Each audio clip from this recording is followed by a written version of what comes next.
We got the highlights from that dramatic game against the Orlando Pride. We'll be right back. We know we can't change everything you don't like about shopping, but here at Stop and Shop, we're going all out to improve what we can. Thank you. We've seen you doing finger math in the store, but no more of that. You deserve a better way to save.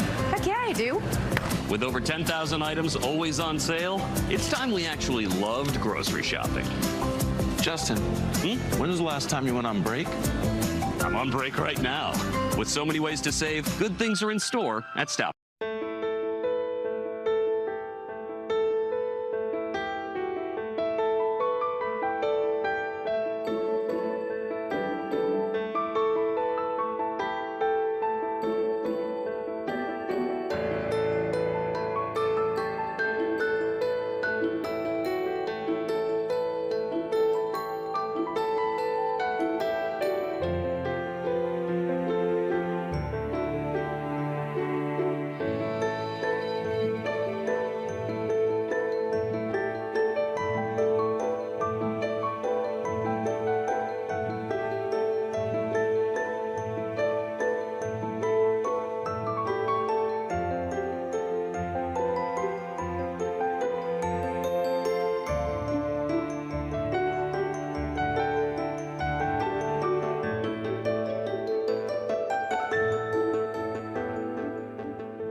All right, here's a look at some of the stories that we are tracking here on this Monday morning. It's just about 6:42. President Donald Trump calling on Republicans in the House to release classified files on Jeffrey Epstein. Now, that is a shift from previous orders by the president. Trump said yesterday that Republicans should vote to release the Epstein files to prove he was not involved in the crimes. The announcement comes amid mounting pressure from several Republican lawmakers to release the files, along with support from House Democrats. A bill to release the files is expected to have enough votes to pass in the House, but it remains clear if it can actually get through the Republican-led Senate.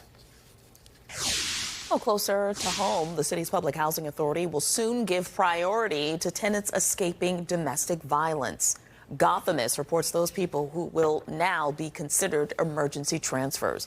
Last year, a study by the nonprofit group Legal Services NYC found that people fleeing domestic violence situations had to wait an average of 800 days just to move. The new rules are expected to take effect by the end of March. Sounds almost unbelievable. All right, well, New Jersey Governor-elect Mikey Sherrill is preparing to leave Congress. Sherrill says she will resign from her position in the House of Representatives this week. She will be sworn in as governor on January 1st. A special election will be held to fill her seat in New Jersey's 11th congressional district. That election has not been scheduled, at least not yet. All right, well, what has been scheduled is Jack Frost, because he is making his way to town. He is here. And when is he leaving, Mike? Yeah, we'd like to get a little break. You're not ready for winter. I think you're not the only one, because, yeah, Mother Nature's been a little aggressive for the last week or so. Here's what we've got going on. I mean, it doesn't look so bad. It's another clear sky for starters for the most part. Up to the north and west, there are some clouds and even some snow showers, or at least wet snowflakes in the area. But for most of of us, it's going to be a dry day. Temps are coming in below normal. 54 is your normal high temp for today. We should make it back up to about 44. We're sitting at 37 degrees right now, so we're already starting off cool. And you can see what's happening on the radar satellite. We still have some upstream snow showers coming through across the Great Lakes and in toward the tri-state region, but they tend to break up as they try to come over those mountaintops here. But you'll get a little bit out of it in those locations, highest elevations to the north and west. But the rest of us, it just stays dry and breezy. We've got 37 degrees, Central Park, same thing, Newark. The wind gusts coming through as high as the 20s and 30s right now. So that does make a difference in terms of what it feels like outside. Wind speeds are around 20 to 30 miles per hour, but gusts getting up just a little bit higher.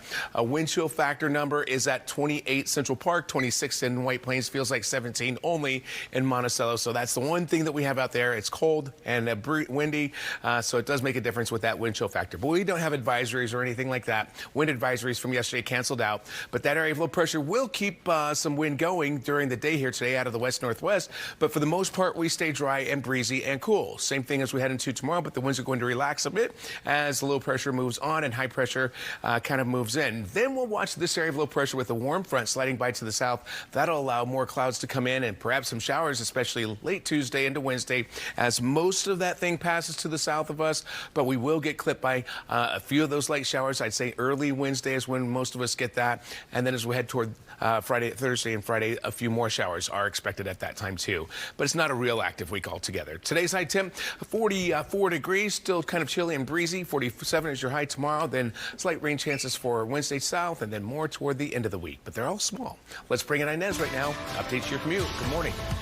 Good morning, Mike. It's not a good morning if you're traveling on the LIE heading eastbound right now. All lanes are closed. This is over by Bagatelle Road here, clearing away this dump truck involving an accident. Westbound, there's been some rubbernecking delays. Slow down, some stop and go, but you're moving for the most part. Then over heading into Queens on the LIE westbound Springfield Boulevard, there's an accident blocking that left lane there. You can see that car, that front part totaled there a little bit. So this is blocking that left lane westbound, causing heavy delays back to Long Island. The BQE has 2 lanes blocked eastbound by Broadway with a crash. And if you're heading towards the Lincoln Tunnel, Route 3 jammed up eastbound here by the Meadowlands. Heading towards Route 120, there's an accident blocking a lane, so delays go back to at least Route 17. Route 80, though, some good news. Westbound, all lanes have been reopened over by Exit 48. An overturned dump truck since 3 o'clock this morning had the road like 3 lanes blocked there, and also a debris spill involving sludge. So the road's been salted, everything's been cleared there, and traffic moving again. Delays are easing out. Back to you, Dan and Tashani.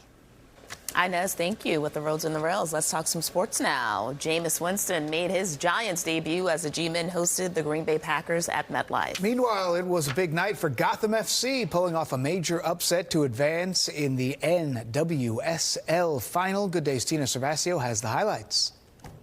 Sunday started a new era for New York Giants football as the Giants played host to the Green Bay Packers. Mike Kafka was at the helm as the interim head coach, and the Giants also had a new quarterback. For the first time this season, Jameis Winston got the start under center with rookie quarterback Jackson Dart in concussion protocol and Russell Wilson demoted to backup. At MetLife Stadium, Jackson Dart had to watch this one from the sidelines, but hopes to be out of protocol next week. On the Giants' first drive, Jameis Winston took the Giants down the field, running back Devin Singletary running it in from 5 yards out, putting the Giants on the board 7-0.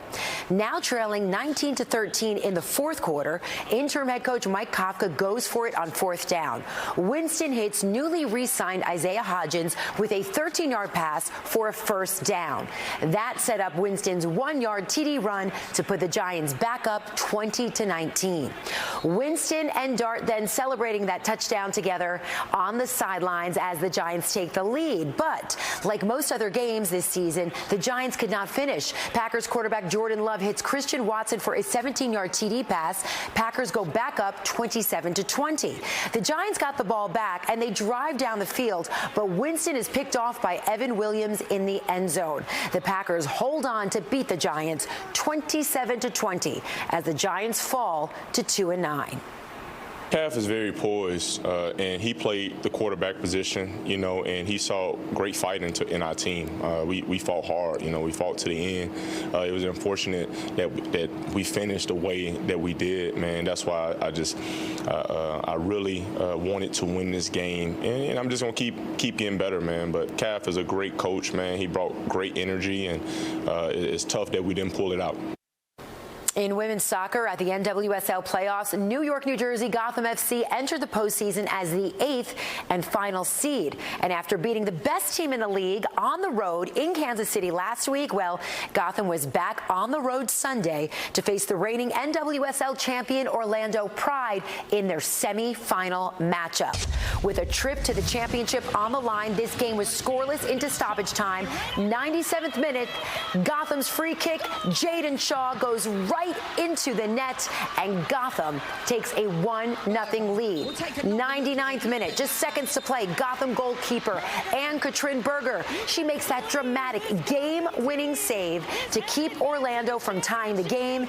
And for the second time in 3 years, Gotham FC is headed to the NWSL title game. Gotham will face the Washington Spirit next Saturday on a neutral site in San Jose, California, looking to win the franchise's second NWSL championship. Those are just some of your local sports headlines this morning. I'm Tina Servastio. Good day, New York. Thanks, T. And a few other scores from last night. Let's talk basketball. The Brooklyn Nets defeated the Washington Wizards 129-106. Over on the ice, the Islanders lost to the Avalanche 1-4, and the New York Rangers fell to the Red Wings 2-1. All right, 6:51, right on the nose. We come back, entertainment news with Brian Christopher. All right, stay with us. We'll be right back.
All right, you know what time it is. It's time for some entertainment news. Ryan Christopher, what's going on with my man Tom Cruise? Well, you tell me. You saw him dancing over the weekend, didn't you? Yeah, he was at a party with like Debbie Allen, Debbie Allen, executive producer or something like that. Yeah, so it was for the Governor's Award because he's receiving an honorary Oscar, and he was breaking it down. You know what I mean? Moves. Tom Cruise got the moves, just like Dan does as He's well. an honorary cousin. I love that. You know what I mean? Tom Cruise received an honorary Oscar at the 2025 Governor's Award in Awards in Hollywood over the weekend. This is very exciting. As the legendary actor, he paid tribute to the people who make the movies possible, reflecting on the unifying role of film worldwide. Now, during his acceptance speech, the four-time Oscar nominee, he said in part, quote, "The cinema, it takes us around the world, and it helps me to appreciate and respect differences. It shows me also our shared humanity, how alike we are in so many ways, and making films is not What I do, it is who I am. Love it. That's a quote right there. I love that. Now, Cruise also joked that as a kid, he would work a bunch of jobs just to get into the movie theater to pay for a ticket. And if he didn't have enough money,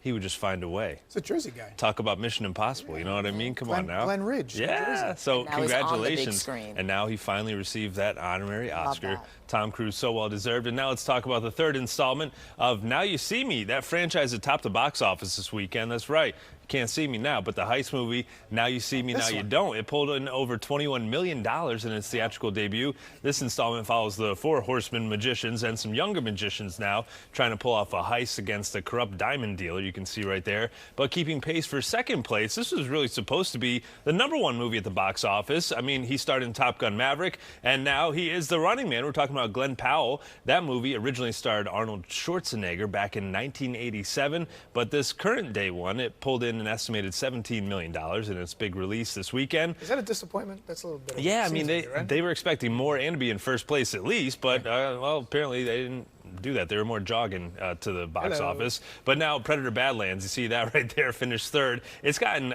crazy reviews. Like, fans love it, and it's taken in about $13 million if you're into that kind of thing. It's the 7th Predator film, because we need that, and maybe more in the future. But rounding out the top 5 were the romantic drama Regretting You and the horror film Black Phone 2. But now let's talk about that handsome fella, Glenn Powell, shall we? Over the weekend, not only did he have the new movie Running Man out, but he also hosted Saturday Night Live, and in his opening monologue, Powell turned to his UPS driver, of all people, just to prove that he wasn't lying about being asked to be on SNL 4 years ago. Here it is. So to prove to Mitch that I am not a liar, I flew him all the way to New York. Coach, I don't know how Running Man's gonna do yet. But I flew him here. And he thought it was a scam, but he still came. And he is sitting in the audience tonight. So let's give it up for Mitch, the UPS guy. Yeah, there he is. All right, so Powell was supposed to host 4 years ago when he starred in Top Gun Maverick, and that was scheduled to come out, but then it was pushed back due to COVID, so his appearance was canceled. Now, Mitch, the UPS guy, he was making a delivery when they first got the news, and his family was so excited they brought him to SNL. He ended up going on stage, taking a selfie with the actor during his opening monologue, so a cool moment for the UPS driver. Dan, can you bring your FedEx guy on from Verona? That's his boy. A little USPS action. Yeah. Bring it to the post office. Thank you. And welcome. Mitch looks like an actor. What? We No, gotta come on, do it's the some real deal. research on that. He's not an actor. All right. Well, thank you for starting your week with Good Day Wake Up. Good Day New York is up next. All right, Rosanna and I have a great show with It's Always Sunny in Philadelphia actress Mary Elizabeth Ellis. She's in a new comedy. We'll be right back.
Inside.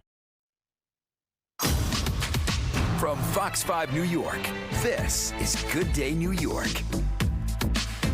All right, good day, New York. It is Monday, November 17th. We're okay. I promise. We're doing all right this morning. I'm Dan Bones. Ro? I just had a little something went down the wrong track. Little verklempt? Okay, I'm Rosanna Scotto. And guess what? It's a colder day. Temperatures only in the mid-40s. How is it looking for the rest of the week? Guess who's back from vacation? Oh, good time, Charlie. Mike Woods, he's here. All right, well, the FAA is removing all restrictions on flights, but now the airlines have to bounce back. We'll take a look at what's happening at the airports. Mayor-elect Zora Mondani, President Trump may put aside their differences, what we know about their potential meeting. A good one. Well, Jets cornerback Chris Boyd is in the hospital after being shot. Did you hear about this? He's in critical condition. He's stable this morning. We got some new information about what led to that violence in Midtown. If you're hoping to buy the latest Apple Watch, it may have some trouble getting through customs while the company is facing a patent issue. A lot of people thinking of doing that for the holidays. I right? know. Holiday It's gift. that time of the year. So anyway, interesting. Mike's back. Inez is back. What were they doing? Were they out at the same time? A little vacation together? Mike, what was happening? A collusion. Some kind of, collusion going on. A little collusion, a long-distance collusion. Just need a little time away from, you know. Hey, dare you. Who are you talking about? Yeah, it's the rest you can find out on Instagram. How about that? Good stuff. Okay. So all this all told. Anyways, good to be back. We got a little cool snaps thing still going on. I know it kicked in last week just as expected. And here it is. Still pretty much the same situation. Cold air pouring across from the Great Lakes. Even trying to support a few little light snow showers. At least it shows up. Even over into Dutchess County, Ulster, Sullivan County showing up with a little light rain-snow mix that may be in the area. Fairfield County over to Litchfield County.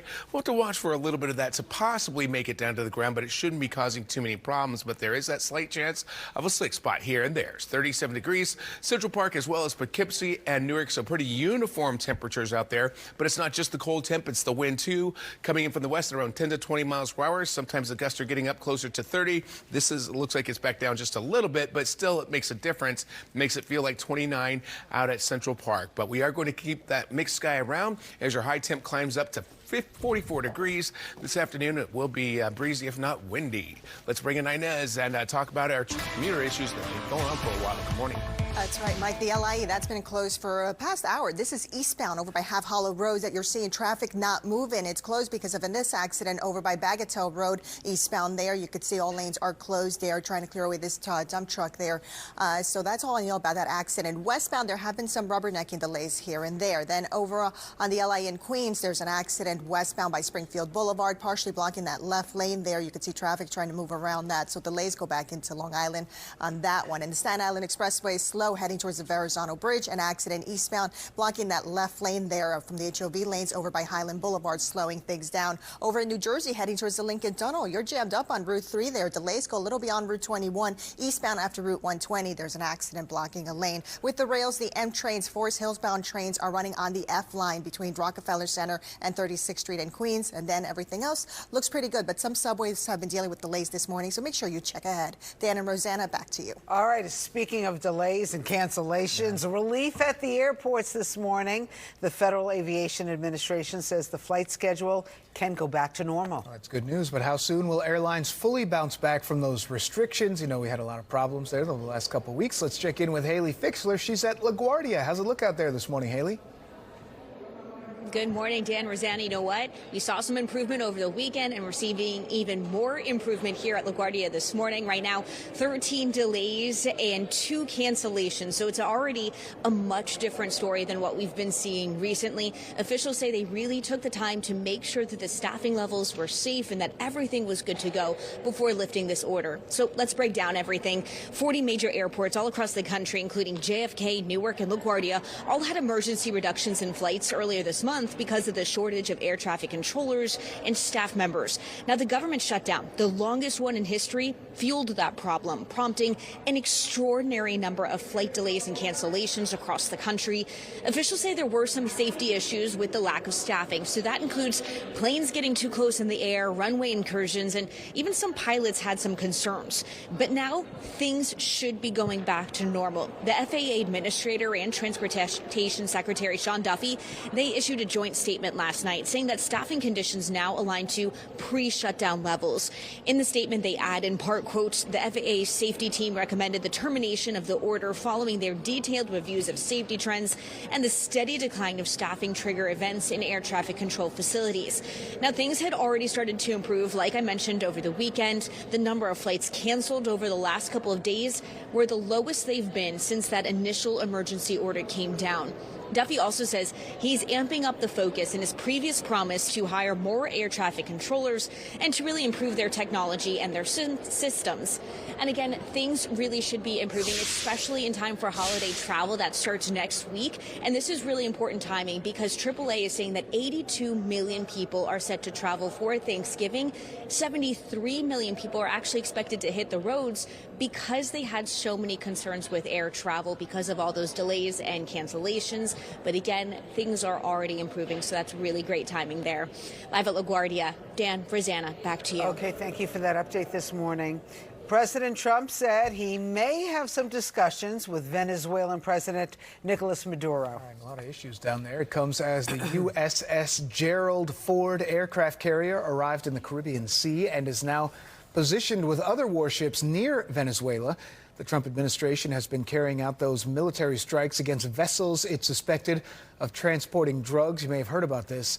The president suggested a possible diplomatic path forward with Venezuela. Venezuela would like to talk. What does it mean? You tell me. I don't know. You want to talk to them? I talk to anybody. I talk to you, right? I talk to anybody. We'll see what happens.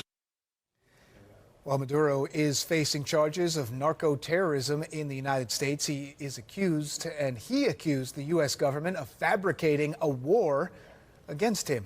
And back here in the city, how about some more talking? During the campaign trail, Mayor-elect Zoran Mamdani and President Trump were always at odds. But now, as Mr. Mamdani prepares to take office, it looks like the two are ready to meet. Wow. Robert Moses, do you have some details? Yeah, we have some details, Rosanna and Dan. Mayor-elect Zoran Mamdani is set to take office in 45 days. He will visit a food bank in the Bronx later this afternoon. The mayor-elect has said publicly that he's open to speaking with President Donald Trump if there's a way that they can collaborate to help serve New Yorkers. While White House Press Secretary Caroline Leavitt says no date has been set for the meeting as of yet, we now have a better sense of what it will look like.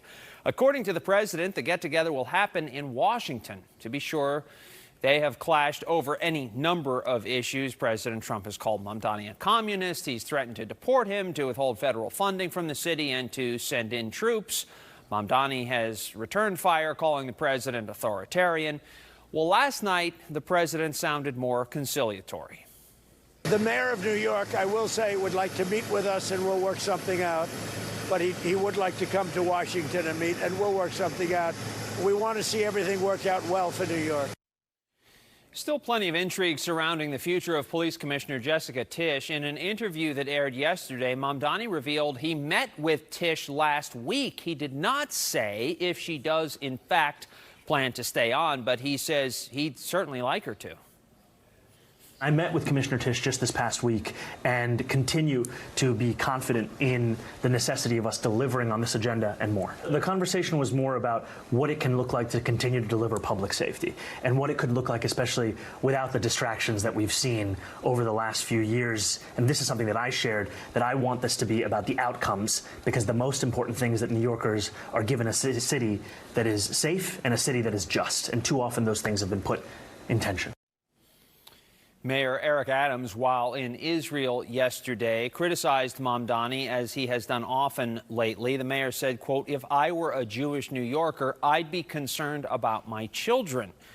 A spokeswoman for Mamdani responded that the mayor-elect, quote, was proud to earn the support of hundreds of thousands of Jewish New Yorkers and looks forward to both protecting and celebrating all Jewish New Yorkers.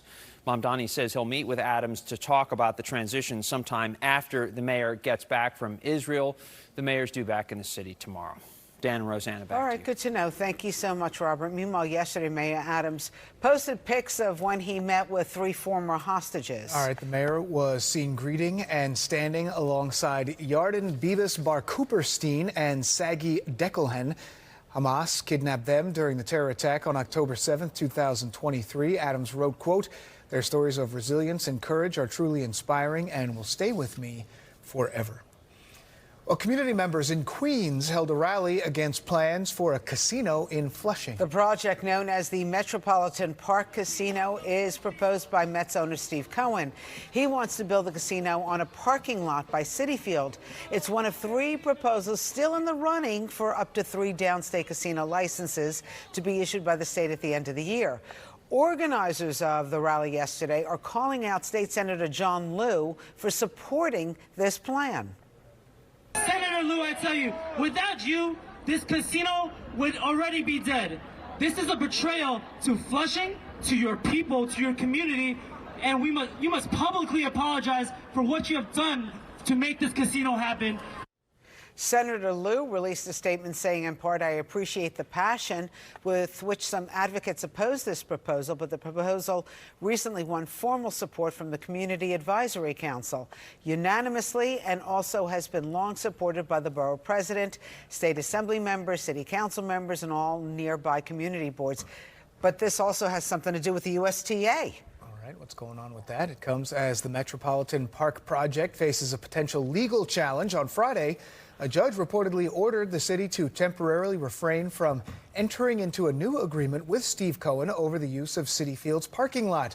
The order was issued after the U.S. Tennis Association filed a lawsuit accusing the Adams administration of violating the terms of its lease on the National Tennis Center. In a statement, the mayor's office said it is reviewing that lawsuit. A spokesperson from Metropolitan Park tells us they disagree with the opinion and they are reviewing all of their options. Apparently, the USTA has something in their contract where they have some kind of say on what that parking lot is used for. So it could be very interesting with what happens. So let's see really how much of a say they have. Yeah. Anyway, could be a big decision. Keeping an eye on that. Still ahead, a new way to ease depression. It might involve the psychedelic drug LSD. Be careful. Plus, one Grey's Anatomy star is revealing his cancer diagnosis. And the last pennies could be worth a fortune. What? I don't know. Does it have to do with that batch or the ones that I have in my wallet? Let's find out after the break. Sounds good.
Furniture.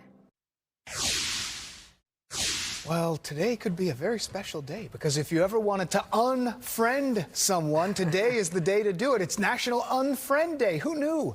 It was created by late-night talk show host Jimmy Kimmel in 2014.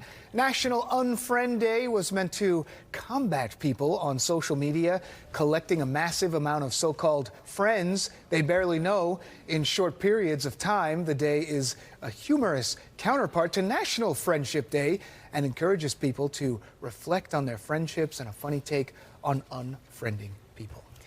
I don't know. People might get offended. I may unfriend Mike because he looks a little too happy today. How was your vacation? I had a nice little vacation to Puerto Rico. Puerto Rico. Sure. I did a little bounce around. Took my sister, brother-in-law, another friend out there. Sounds like a lot of fun. The weather? Yeah, the weather was fantastic.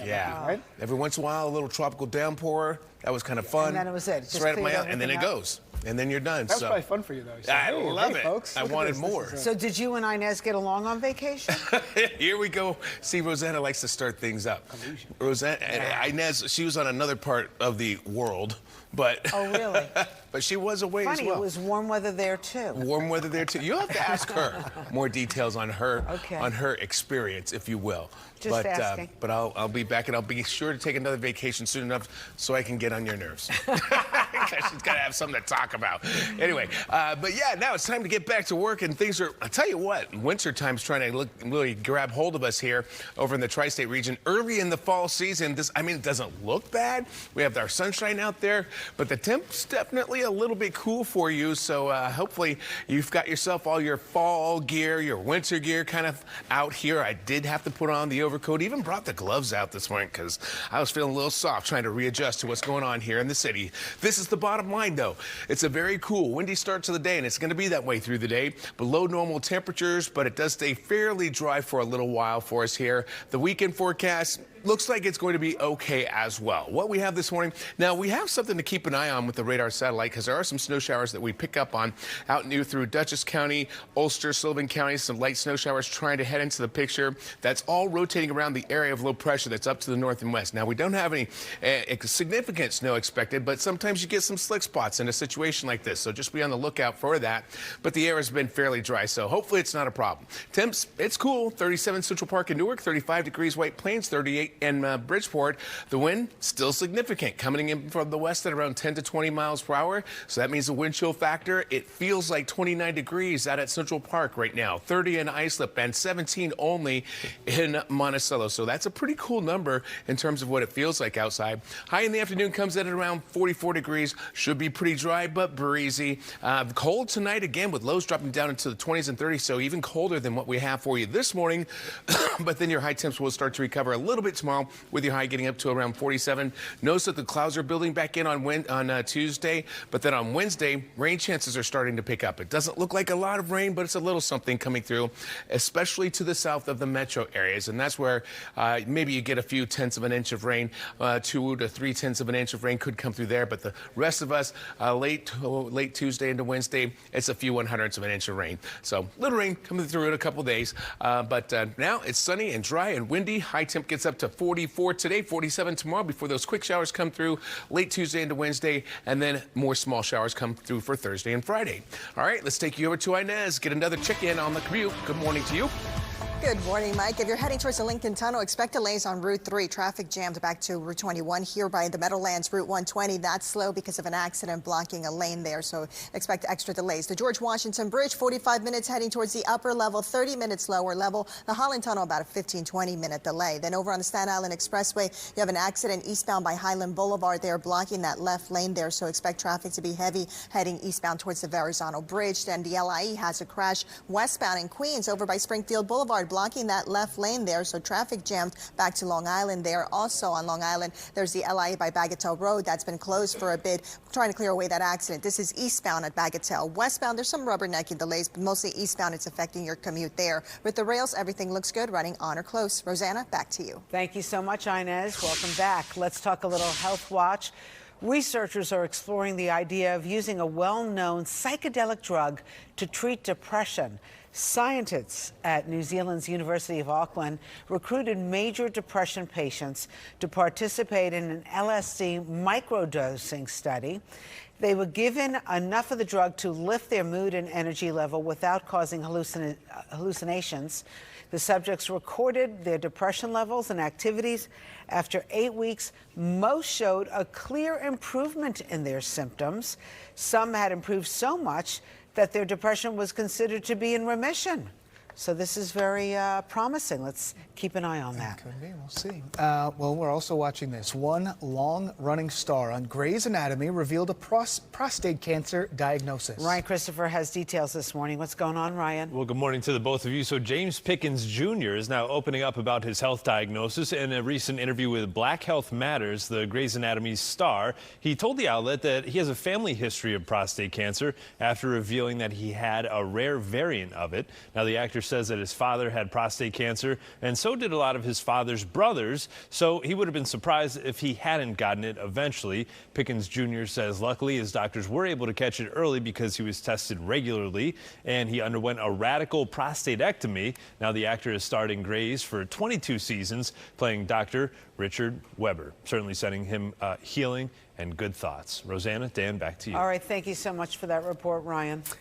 Coming up, why Apple Watch is facing another import ban. And some Americans say they would leave the country for good if they could. We'll tell you who's likely to leave when we come right back on Good Day New York.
ABC and ESPN have returned to YouTube TV after a 2-week absence. Parent company Disney had pulled its channels while it negotiated a new carriage deal with the YouTube.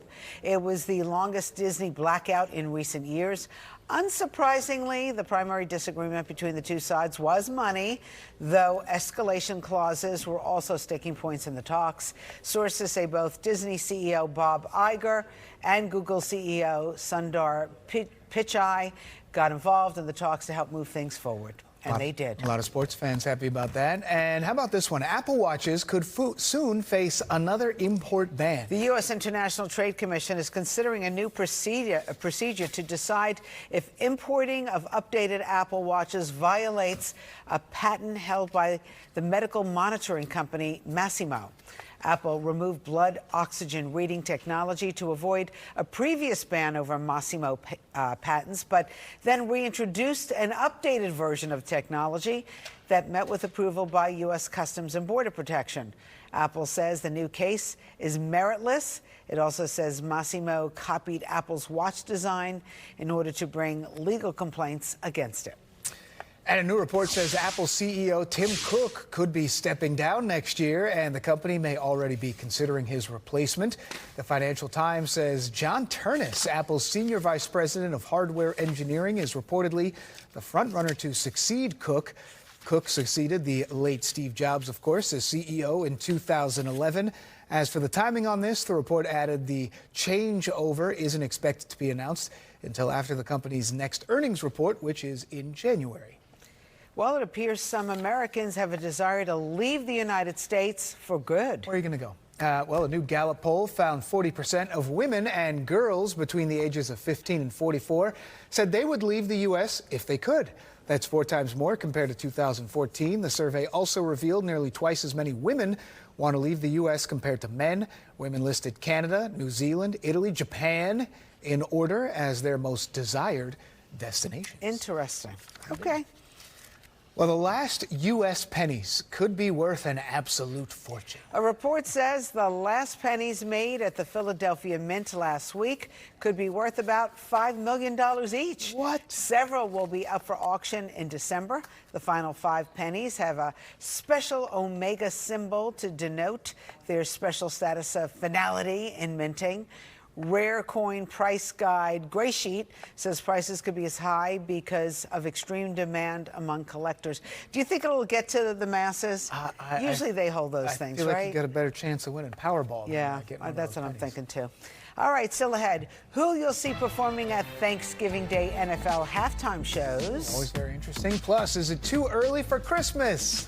Maybe. Some psychologists say it might be better for your mental health to get those holiday decorations out now. Makes you feel better. Good Day's coming right back.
Jump in the shower and the blood starts pumping. Out on the streets, the traffic starts jumping. With folks like me on the job from 9 to 5. Working 9 to 5. What a way to make a living. Who works 9 to 5 anymore? Well, not around here. You got to leave at 7. You get home at 7. That's At least. kind of the deal. Anyway, back in the day, Yeah. in 1980, a lot of people worked 9 to 5. Sure they could did. relate to this song. Dolly Parton actually released her 23rd solo studio album, 9 to 5 and Odd Jobs. It reached #1 on the Billboard's country and pop charts over the weekend.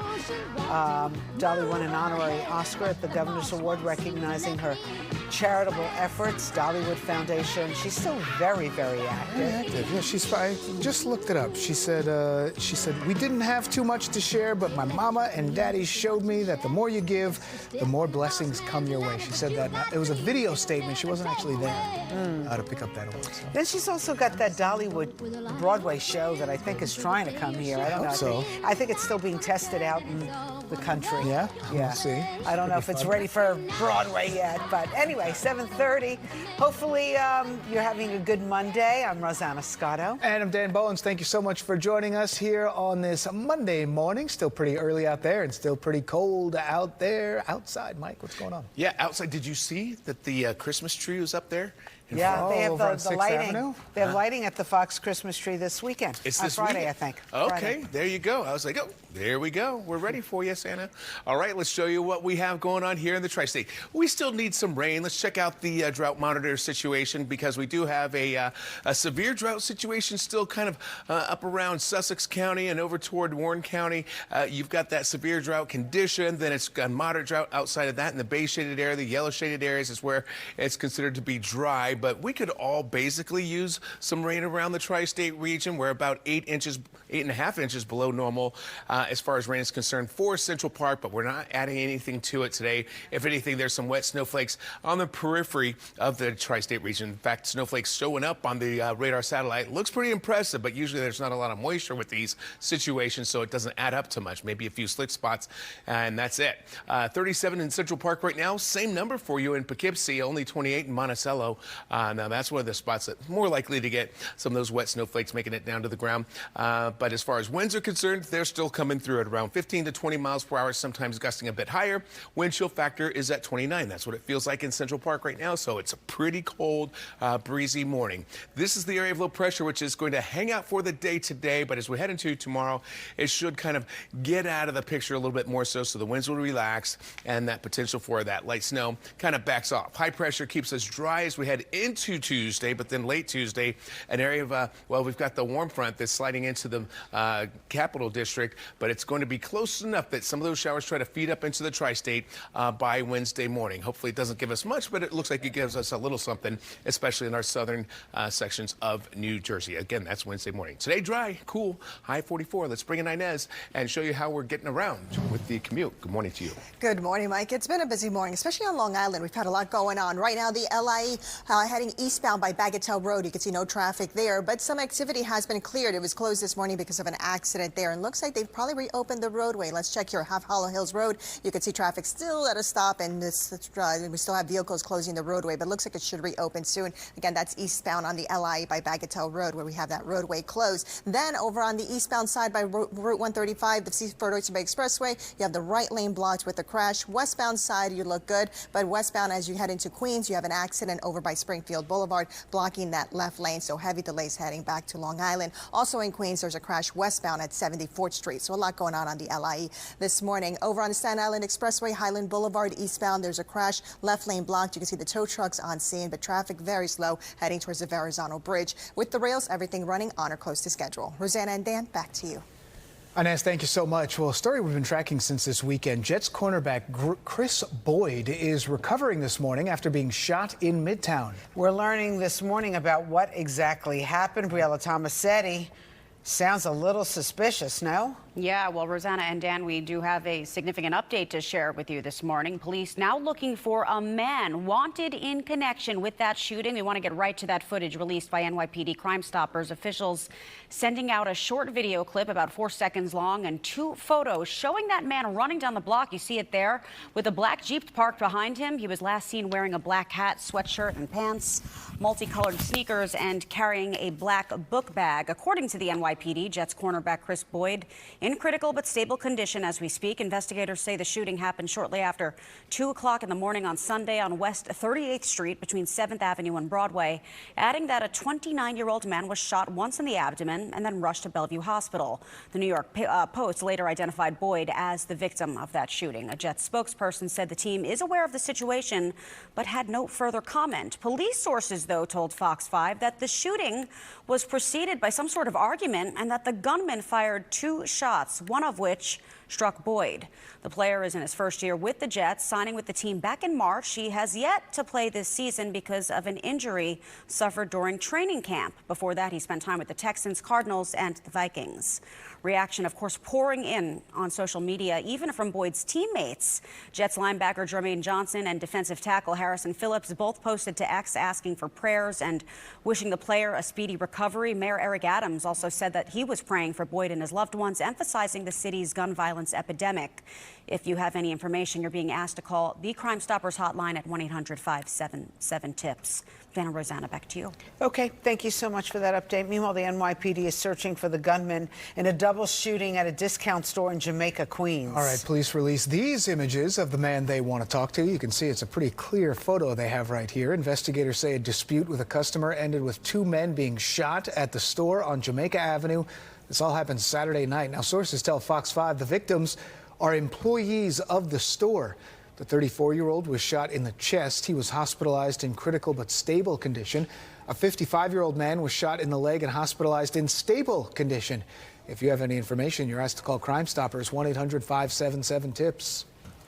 Well, the City Council is considering a bill that would give police watchdogs direct access to body cam video. The proposed law would allow members of the Civilian Complaint Review Board to watch the footage as it is gathered by the NYPD. They would have the same access to the servers as the Internal Affairs Bureau does. The bill also calls for the CCRB to be able to search for specific footage using keywords, dates, locations, and names. The PBA opposes the legislation, calling it an overreach into the day-to-day work of officers who haven't been accused of any wrongdoing. The council will hold a hearing on the bill on Wednesday. And get ready to invite more people into your home on Thanksgiving. That's because the NFL released its halftime show performers. All right, we got some names we want to tell you about in a game you can see right here on Fox 5. The action starts with the Lions hosting the Green Bay Packers in Detroit, a classic contest. Recent Rock and Roll Hall of Fame inductee and Detroit-born artist Jack White will headline the halftime show. Texas native and Cowboys fan Post Malone will headline the halftime show between the Washington Commanders and Dallas Cowboys in Dallas. What a game that might be. And in the nightcap, Lil Jon is set to perform as the Baltimore Ravens host those Cincinnati Bengals. Should be fun.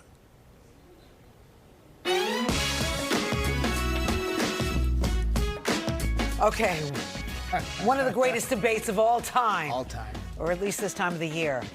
Is it too early for Christmas decorations? This guy in my neighborhood who has about 15 He started? Yeah, balloons all over. Well, you got to get ready when you have that kind of stuff. When you got it filled with the garage, you got to get them out there. Anyway, some psychologists say the earlier the better. Good Day's Crystal Young has taken it to the streets, the Upper East Side. Maybe it makes us want to smile. Crystal, good morning.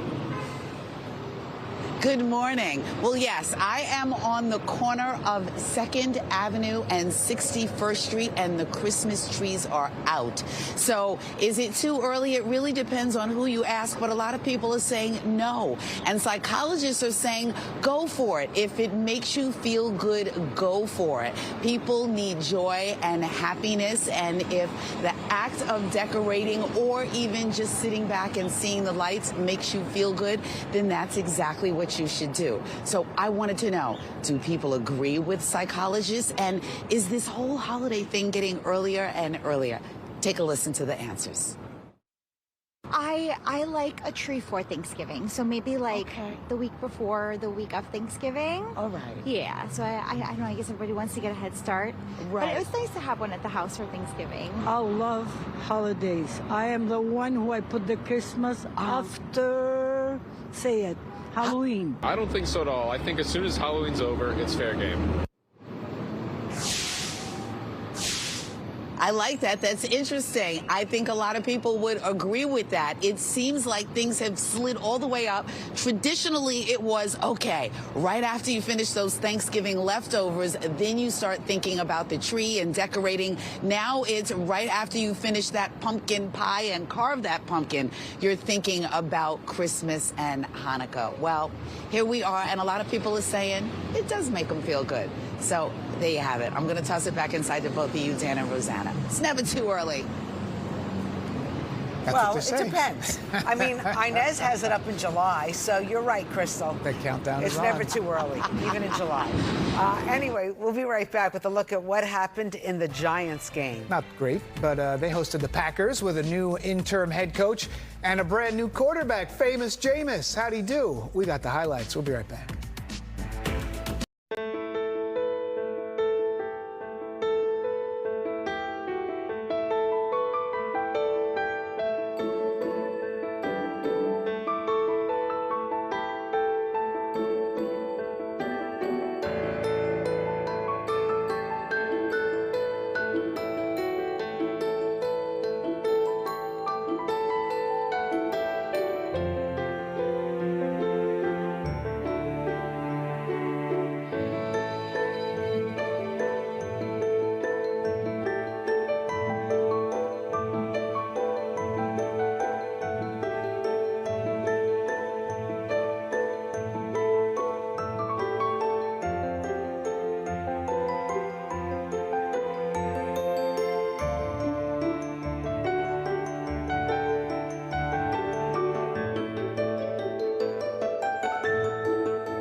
.42, rush hour. Here's some top stories if you're heading out the door. Commercial airlines can now resume their normal flight schedules after a review of safety and staffing levels. The Federal Aviation Administration lifted the mandated restrictions imposed during the recent government shutdown. Dozens of major airports, including JFK, LaGuardia, and Newark, were affected. Hopefully everything's back to normal today. New York Jets cornerback Chris Boyd is in critical but stable condition after being shot in the stomach. It happened shortly after 2 a.m. on Sunday, so pretty much overnight Saturday to Sunday on West 38th Street between 7th Avenue and Broadway. Sources tell Fox 5 the shooting was preceded by some type of argument. No arrests have been made. President Trump said he may have discussions with Venezuelan President Nicolas Maduro.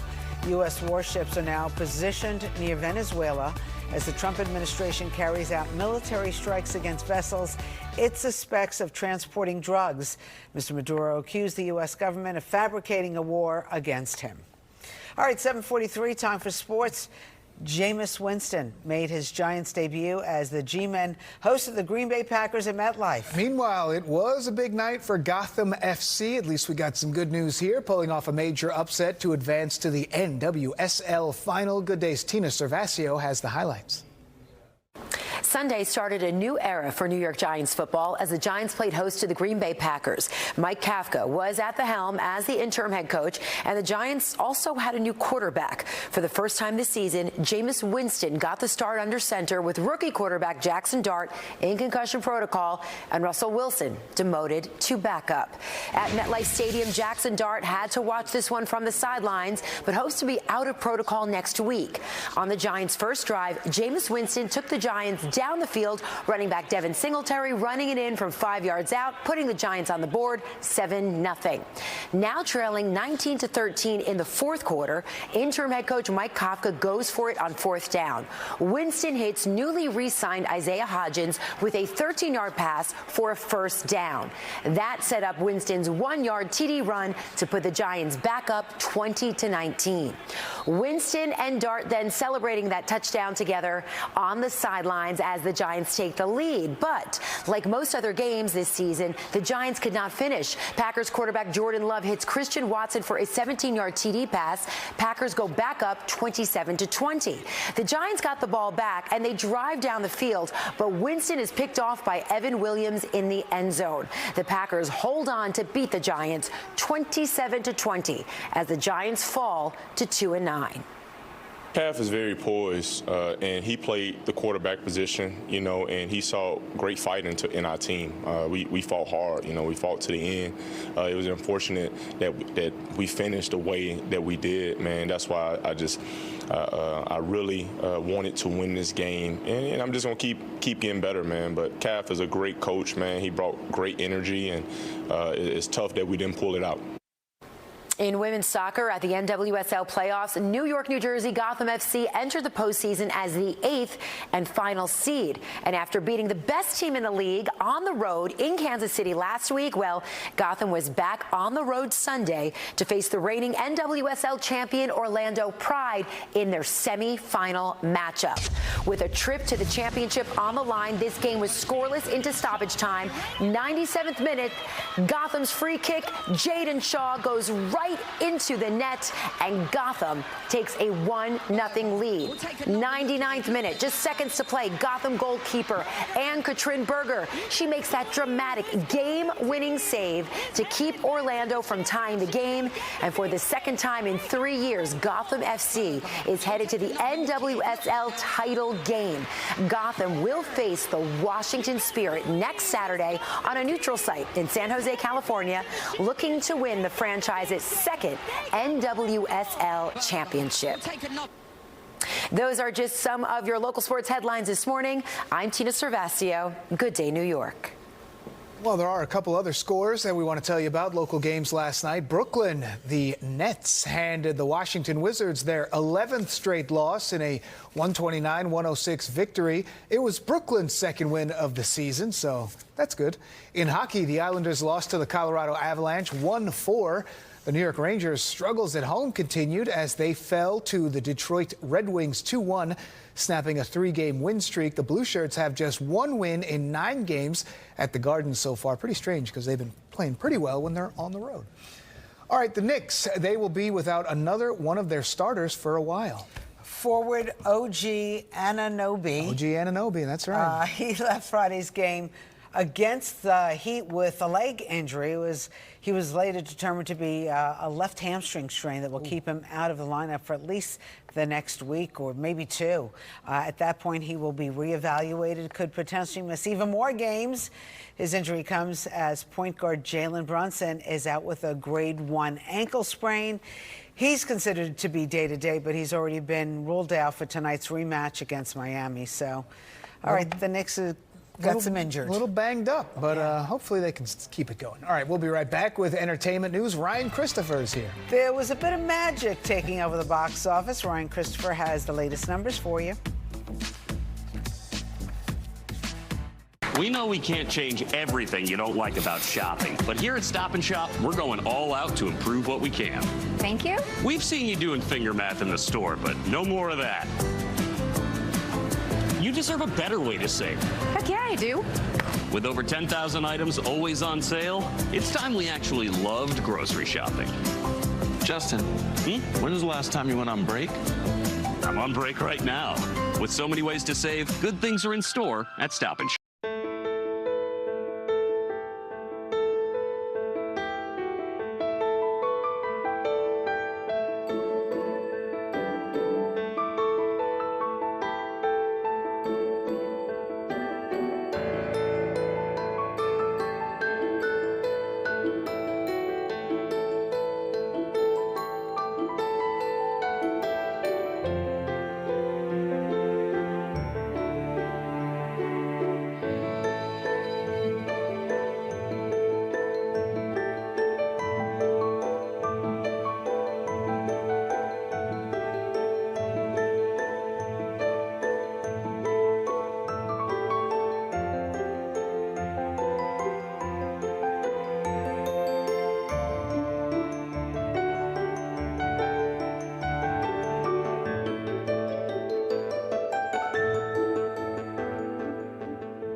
Cleaner.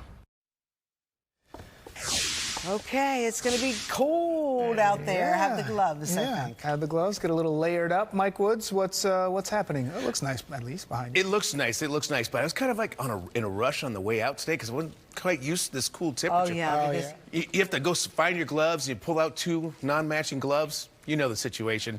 That's what I got this morning, but you need it. But anyhow, we do have a clear sky, so it looks pretty nice for us here.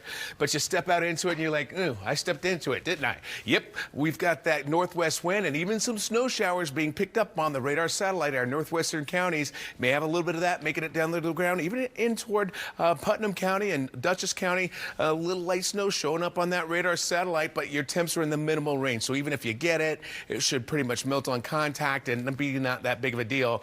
But if it sticks around for too long, every once in a while you get a slick spot. We got 37, Central Park, 35 degrees in White Plains. Our temperature changes. Everyone's dropped it down a lot from what we had 24 hours ago, about a 15 to 25 degree drop in temperatures. Plus, on top of that, you have the wind coming in from the west at around 10 to 15 miles per hour, sometimes gusting a little bit higher, 25, 30 mile per hour wind gusts are out there. So that makes a difference in terms of what it feels like. Feels like 29 Central Park as well as Belmar. Same thing for you in Bridgeport, but it's a mixed sky. Our high temp this afternoon goes up to about 44 degrees later on today. Dry today. It starts off dry tomorrow, but then clouds build in later for you. It starts off real chilly tomorrow in the 20s and 30s, and then our highs tomorrow get up to around 47 for you. There's the clouds building in late on Tuesday and into Wednesday. Then the rain chances are starting to pick up on Wednesday, so be on the lookout for some showers coming through to the south at that time. A few more showers after that. Let's get to Inez with the commute.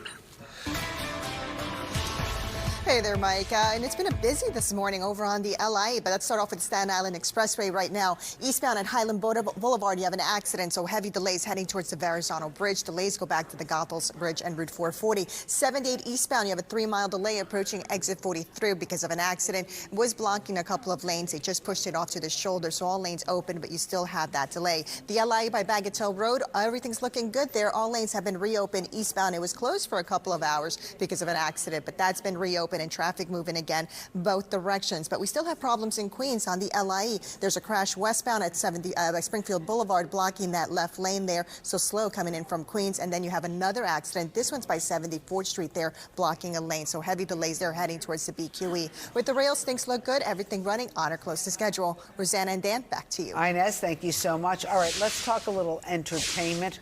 Ryan Christopher, what is going on with Tom Cruise? Tom Cruise, well, he finally received an honorary Oscar, so let's give him a little round of applause. He never won an Oscar? He's been nominated 4 times, but he's never won. But this, he finally received one, and also he was dancing up a storm with Debbie Allen just before the award show. This is for the Governor's Award, so he was cutting up a rug. But the actor who grew up right here in Glen Ridge, New Jersey, received a big honor over the weekend. We're talking about Tom Cruise receiving an honorary Oscar at the 2025 Governor's Awards in Hollywood, and he spoke on stage about how movies really bring us all together. No matter where we come from, in that theater, we laugh together, we feel together, we hope together, we dream together. And that is the power of this art form. And that is why it matters. That is why it matters to me. So making films is not what I do, it is who I am. Wow. Pretty powerful right there. Well, that's his identity, right? And it's totally true. So Mr. Cruise also joked that when he was a kid, he used to work a bunch of jobs just to try to get into the theater, but if he didn't have enough money, he would just find a way. All right, so that's the ultimate mission impossible. So congratulations again, receiving the honorary Oscar at the Governor's Award, along with Debbie Allen as well. Now let's talk about the weekend box office, shall we? Now You See Me, that franchise topped the box office, but it was a bit of a surprise as the heist film Now You See Me, Now You Don't. It pulled in $21 million in its theatrical debut. Now this installment, it follows the original 4 Horsemen magicians and some younger magicians as well. They try to pull off a heist against a corrupt diamond dealer, and keeping pace for second place. This was expected to be the top film of the weekend, but it slid into second. It was the reboot of The Running Man, starring Glenn Powell, who, yes, he's the actor that starred alongside Tom Cruise in Top Gun Maverick, excuse me. But Arnold Schwarzenegger, he starred in the original 1987 Running Man film. This one earning an estimated $17 million in its weekend premiere at the box office. And then Predator Badlands finishing up in third with about $13 million. It's the 7th film in the Predator franchise. I know Rosanna's seen all 7 of them. Oh, yeah. But rounding out the top 5 were the romantic drama Regretting You, followed by the horror film Black Phone 2. And now Euphoria fans, get ready, as season 3 is officially wrapped. So Sydney Sweeney, she just revealed that production has just been wrapped about a week ago. Not much information was revealed beyond that, but you can expect season 3 on HBO. It's going to consist of 8 episodes. Sydney Sweeney, Zendaya, Jacob Elordi, who also stars as the monster in Frankenstein right now. They're among the regulars returning to the series, and season 3 is set to premiere next year in 2026, more than 4 years after season 2. So a lot of fans have been waiting, speculating. I know a lot of the production was pushed back, but now finally fans have to wait just about a year. A lot of those actors have had so much success. Come on now. In between, right. Zendaya and Spider-Man and so many other films. And then Sydney Sweeney. Oh, yeah. That, and the jeans. That chick, right, yeah, and that one. whole jeans situation. Okay, as well. gotta go. You're welcome. Coming up, more people are quitting their vacation. You're not gonna... Who are these people? I don't know about Seriously, we need to talk to them. We have a real conversation. Do you know why? Just talk to Ro. Well, we've got some reasons for why they're giving up their last day or 2 of paradise, even if it means they'll lose some money. This just sounds a little wacky. Okay. What's wrong with people? Continue. We're coming right back.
Fox 5 New York, this is Good Day New York. All right, how you feeling out there? Looks nice. Hope you had a great weekend, but be sure to bundle up before you head out today. It's going to be a cold one. Mike Woods is here with the forecast. The FAA removed all restrictions on commercial flights, so it should be good to get out of town. It comes after the government shutdown caused the agency to reduce air traffic, causing widespread cancellations and delays. Hopefully everything's up to speed today. Hope so. Well, President Donald Trump says he would be open to meeting with Mayor-elect Zoran Mamdani to discuss the future of New York. You heard that right. These two may have a meeting. It comes as Mamdani says he actually met already with Police Commissioner Jessica Tisch about her possible administration and her role in his administration. Well, police are looking for the gunman connected with the Midtown shooting that injured Jets cornerback Chris Boyd. He's in critical but stable condition. We have surveillance video we need you to look at. And Christmas trees start to line the sidewalks. Is it ever too early to decorate? Some experts say it may actually be better for your mental health to get those trees up. What about that song, the Mariah Carey song? Is it too early to start hearing that one? Yes, we've heard it already. We've heard it. But I am going to admit something. Uh-oh, what is it? My Christmas tree is up. It's up? I didn't Wow. decorate it yet, but it's up. Oh, it's special to put the music on and to do a little I decoration. needed a little Christmas. A little pick-me-up. Yeah. I love it. All right, well, good day, New York. It is Monday, November 17th. I'm Dan Bowens. And I'm Rosanna Scotto. Thank you so much for joining us. Mike, I'm sure that you didn't have time to put the tree up because you and Inez were on vacation. Out of town, Mike. Still in the Christmas tree scoping state. But I'm proud of you, but you're a little bit late because I think we saw somebody's tree up about 2 weeks ago. Who was that? I don't know. Some rando on the street that I could see in their window. It's like, You can see in wow. their window. It's like, Look at you peeping, Tom. well, yeah. It was actually Inez. She's the one who spotted it. Uh-oh. We're causing trouble here this morning. I see you. Anyway, you know what? The holidays are just about here, starting to feel like it. And you know what? Well, why not? We got the Christmas Spectacular already rolling. Let's get to it. Right now, it feels like it. Got the cool temps back again.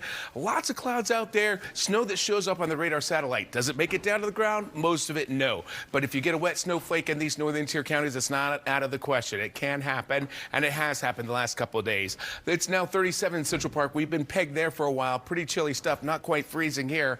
37 also in Sussex, but we also, on top of that, have the wind coming in from the west at around 15 to 20, so it makes it feel like we're still in the upper 20s to low 30s. So that's one thing. You got to bundle it up in situations like this because cold and breezy, if not windy, situation for us. Area of low pressure right there keeps that wind and cool temp going for you today. High temp comes in at around 44 degrees. It does back off the wind to some degree tomorrow with a high of 47, and then some quick showers want to slide by, especially to the south on Wednesday on the early side. Let's bring in Inez Rosales right now and get you started with our little commute. Good morning. Good morning, Mike. It's been a busy one, especially on the LA. We've had so many problems this morning. Right now, we have an accident westbound at Springfield Boulevard blocking that left lane there, and you can see everyone's trying to move around that. On the eastbound side, this is a new one. Stalled tractor trailer. They are blocking that center lane by the Clearview Expressway. And then back to the westbound side, we have a crash by 74th Street, so heavy delays heading towards the BQE. On Staten Island Expressway, looks like they cleared away an accident by Highland Boulevard. It was blocking that left lane. So traffic still jammed heading towards the Verrazano Bridge. Delays go back to the Goethals Bridge, so just budget some extra time and be prepared for those delays. Route 78 in New Jersey had an accident eastbound blocking 2 lanes after exit 43. That's been cleared off to the shoulder, but delays remain. It's about a 3-mile delay approaching exit 43. Rails look good for the most part. Subways have had some delays, so make sure you check on that. But everything else running on or close to schedule. Dan and Rosanna, back to you. Inez, thank you very much. Well, commercial airlines can pick back up and start normal flight schedules this morning. This after the Federal Aviation Administration lifted the restrictions. Haley Fixler better not be trying to get out of town. She's at LaGuardia right now.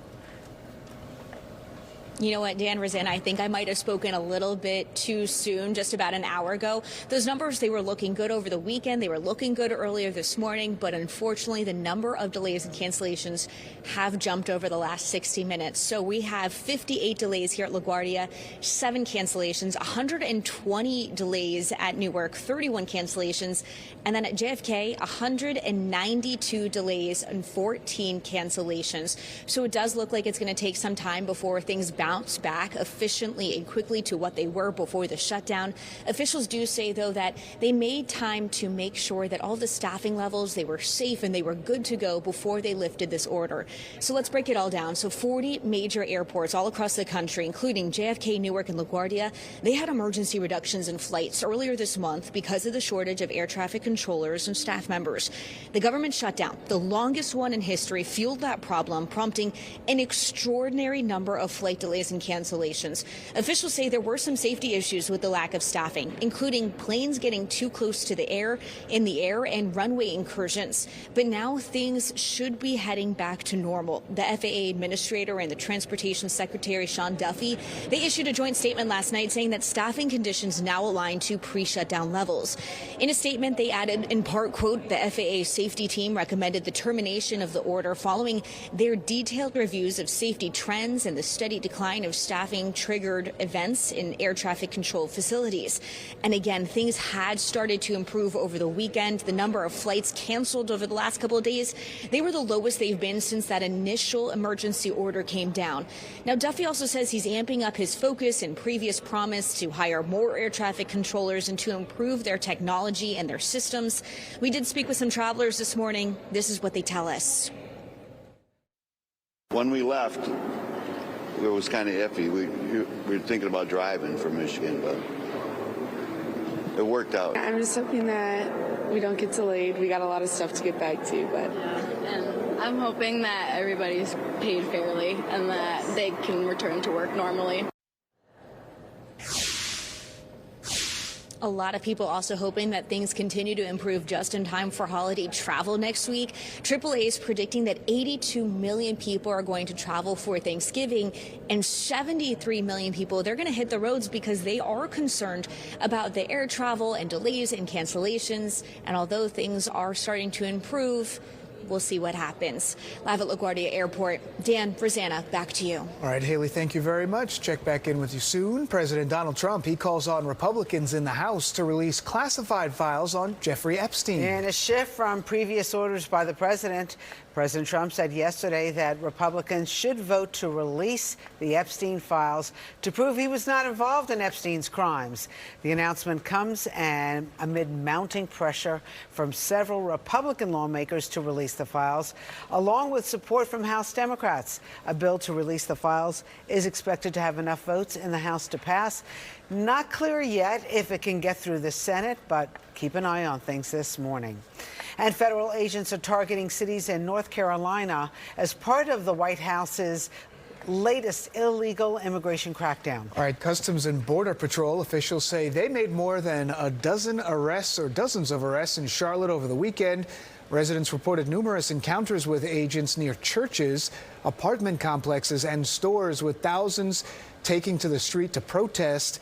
The Department of Homeland Security says it's focusing on North Carolina because of the so-called sanctuary policies of some of the cities there.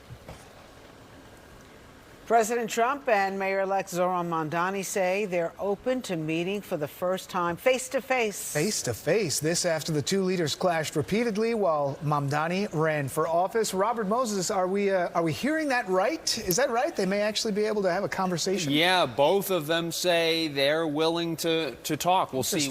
It makes sense, doesn't it? Come on. Yeah. It does. What are we in, like high school, that we don't talk to people? Look, they're both elected to serve the people, so they should just come together and do that.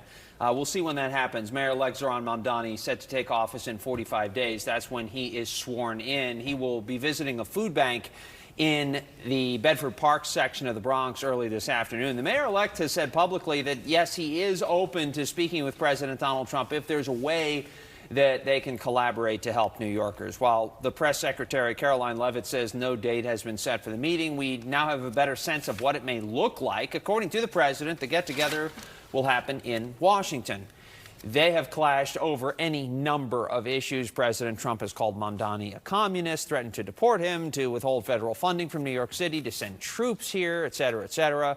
Mamdani has called the president authoritarian.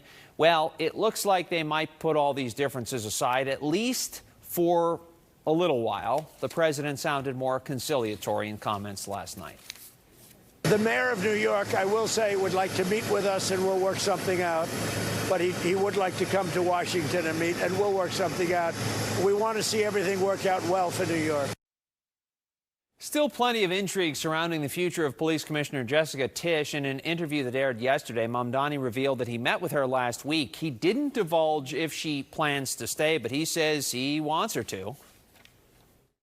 I met with Commissioner Tisch just this past week and continue to be confident in the necessity of us delivering on this agenda and more. The conversation was more about what it can look like to continue to deliver public safety and what it could look like, especially without the distractions that we've seen over the last few years. And this is something that I shared, that I want this to be about the outcomes, because the most important things that New Yorkers are given a city that is safe and a city that is just. And too often those things have been put in tension.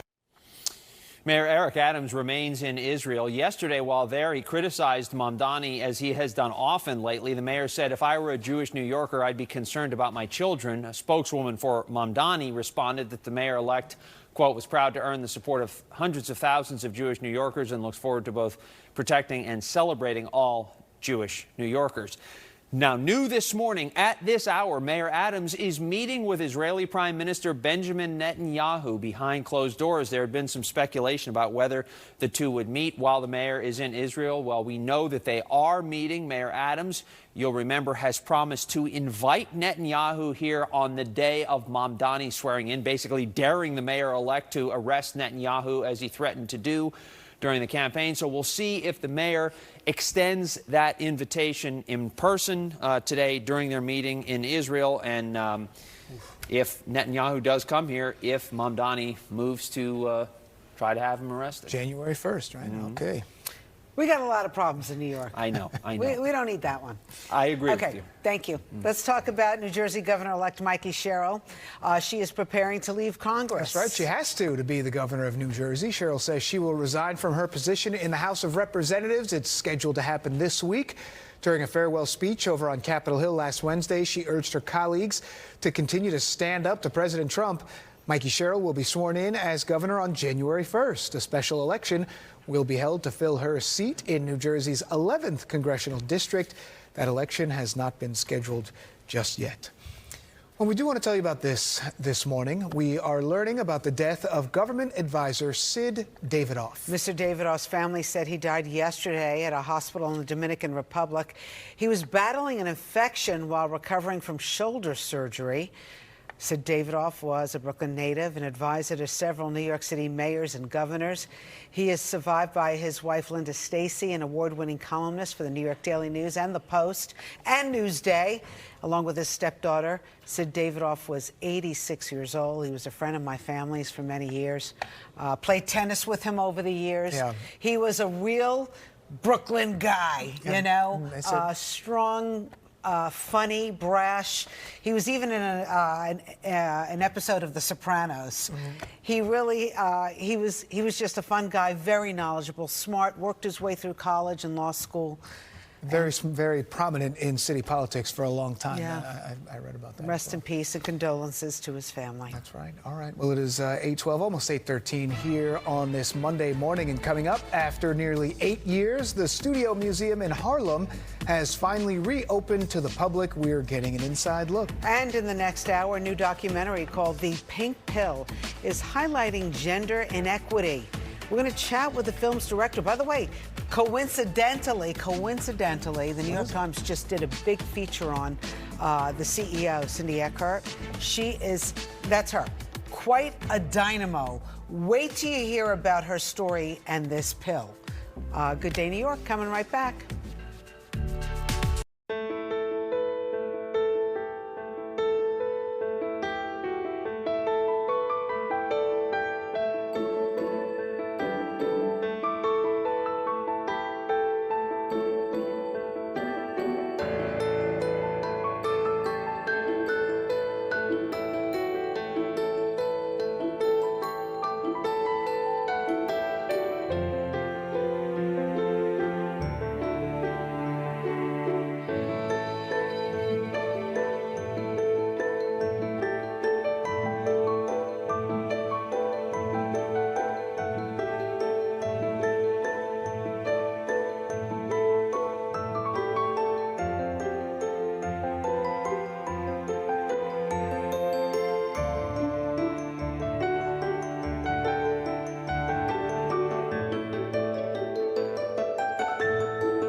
Fox Local. Well, there's apparently a new trend.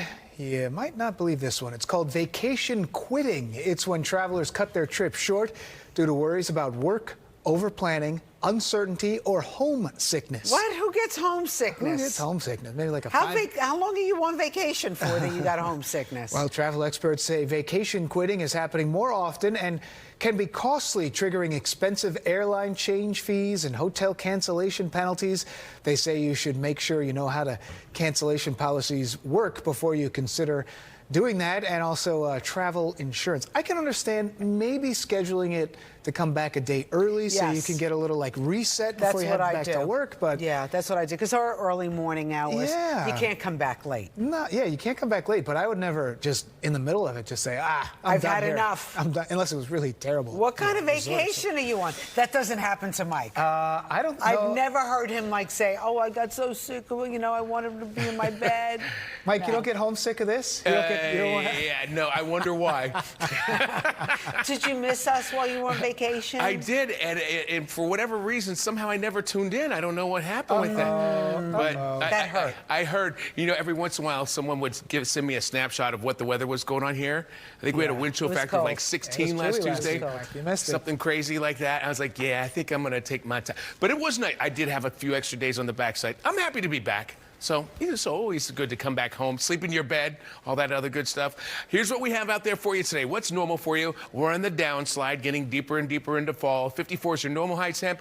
We're only making it up to 44 for a high later on this afternoon. Got that cool air spilling across the northeast and the tri-state, coming right to us, and it shows up with some snow drifting across, some lake-enhanced snow showers from the Great Lakes, but doesn't make it to the ground. So far, observations, I haven't seen that, but if you see a few wet flakes of snow here and there, it's not out of the question in our northern tier counties. 37 right now, Central Park, same thing, White Plains as well as Sussex. That's a pretty cool number. And it dropped us about 15 to 20 degrees from what we had at the same time yesterday. And on top of that, we still have a pretty solid wind coming in from the west at around 10 to 20 miles per hour. So that makes it feel even colder. But for the most part, the area of low pressure is still there, but far enough away that any snow showers that come through probably only going to be something to talk about in the highest elevations. And it does keep the wind going and the cool temps here, but no real impacts as far as the snow that it produces for us here locally, maybe in upstate. But for now, as we go into the future cast, high pressure builds in, so we have a drier, clear day for you tomorrow in the beginning, but later in the afternoon, clouds are building back in. This is what we see on the Fox weather model, and it looks like by Wednesday morning, we've got a warm front to our south, and that's probably going to support some showers, especially in the central and southern sections of New Jersey. The rest of us probably only get clipped with a few light showers, so just be aware, there will be some showers to the south on Wednesday. Small rain chances for Thursday and Friday as well. The weekend doesn't look so bad, though. Let's take you over to Inez for another check-in on the commute, which has been problematic today. Good morning. It has. It's been busy, Mike. And right now we have emergency construction on the Gowanus right now. You can see only that left lane getting through. This is the westbound side heading towards the Belt Merge. You have traffic jammed all the way back to the Brooklyn Battery Tunnel because of this emergency construction. On the inbound side, little stop and go, but you're okay there heading inbound towards the Prospect. Then the George Washington Bridge, 45 minutes on the upper level inbound, lower level about 30 to 40. If you're heading towards the Lincoln Tunnel, watch out for an accident past Kennedy Boulevard blocking a lane. It's about 25 to 30 minutes heading into the city. If you're heading for the Holland Tunnel, it's about 30 to 40 from each approach. Rosanna and Dan, back to you. Okay, thank you so much, Inez. A big weekend in Harlem as the Studio Museum has finally reopened its doors to the public in a stunning new space. It's been a while. This after it was closed for nearly 8 years, believe it or not. Good Day Stephanie Bertini takes us there to show us what it highlights and why it's so important. This is day one. Studio Museum officially open to the public. Let's go check it out. The building just as impressive as the art. The structure is beautiful. Everything here is really beautiful. They put in a lot of work. From Harlemites to people from across the 5 boroughs, being here for opening day important to many. Came all the way from Brooklyn. Now this is breathtaking. In addition to the art, performances, workshops, entertainment, all of it together under the Branding Community Day, lasting 2 days, today and tomorrow, to mark opening weekend. People are really excited to be here with us. We've been able to get a lot of people in the door. It's slow but steady. We're full. The energy is so pure and wonderful. Natasha Logan is Chief Program Officer at Studio Museum in Harlem. She explains this is a reopening just as much as a grand opening. In 2018, the Studio Museum, with history dating back to the 60s, closed for renovations. So while the focus is on what's new, the history of the place is central to the space. So we opened in 1968 in Harlem in a loft space on 5th Avenue. In the 80s, we moved to a building at 144 West 125th Street, where we are right now. So what we've done is torn down that building to make more space to make it home for us. But we have been here since 68. We've always had artists in our space. They're our studio program and been rooted in the community since the beginning. True to its history, most of the art in this museum by Black artists, including local artists and specifically artists from Harlem. I think it's amazing. I think it's beautiful, and I'm really excited that the museum opened back up so everyone can experience Black art and culture in the heart of Black culture, Harlem. Chief Stephanie Bertini, Good Day New York. All right, beautiful. Looks like a lot of fun. We'll see what's going on with that. Thank you very much, Stephanie. I think we should maybe take a quick break. What do you think? I think that's a good idea. Should we talk about Thanksgiving when we come back? That sounds like a good idea. Right around the corner. For many, it's already time to decorate for Christmas. Okay, some people say it's too early. Others say, it might be good for your health. When we come back, we'll talk to Crystal.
X5.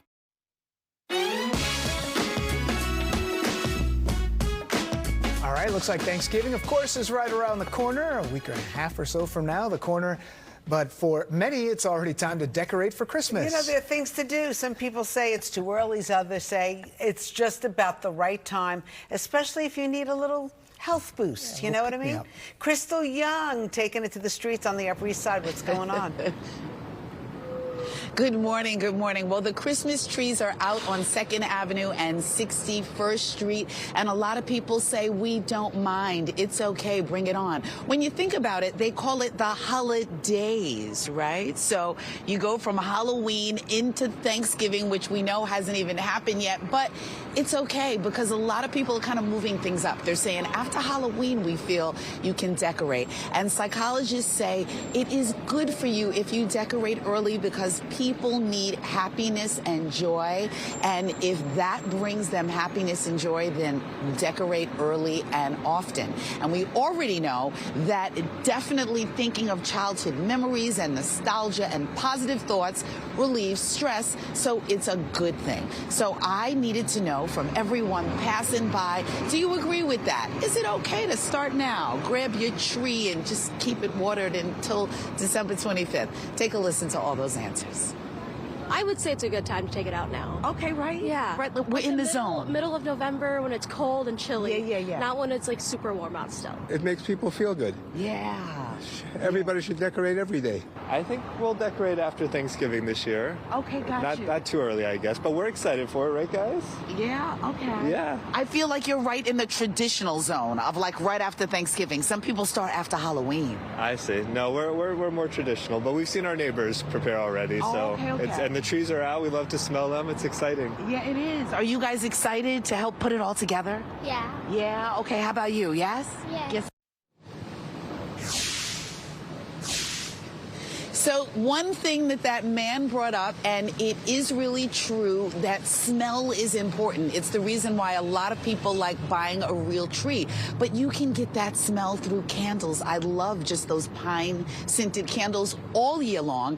And of course, you can do any of those holiday scents. And so as soon as you smell them, you're like, oh, yes, the holidays. So don't forget about smell. That is important as well. All right, I'm going to toss it back inside to both of you, Dan and Rosanna. Get those candles going, even if you don't have the tree yet.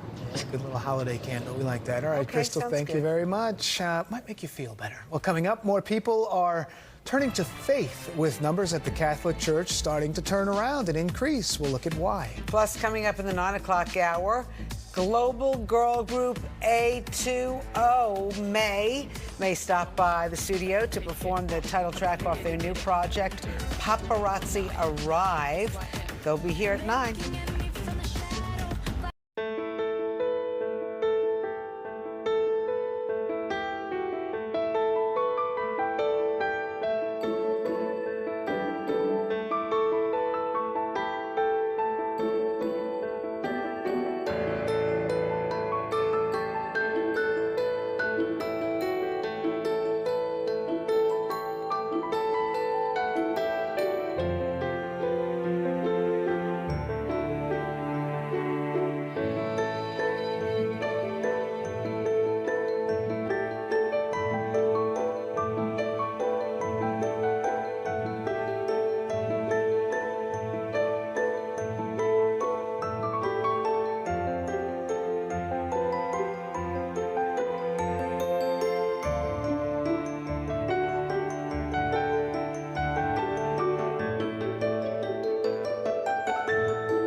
All right, maybe it's a Christmas miracle. The tree is up. You It's see Fox that? News The lights Channel. are on, huh? Look at that. Traffic a little slow for this Monday on 6th Avenue at 8:30 in the morning. But you know what? The Jonas Brothers are having a great time.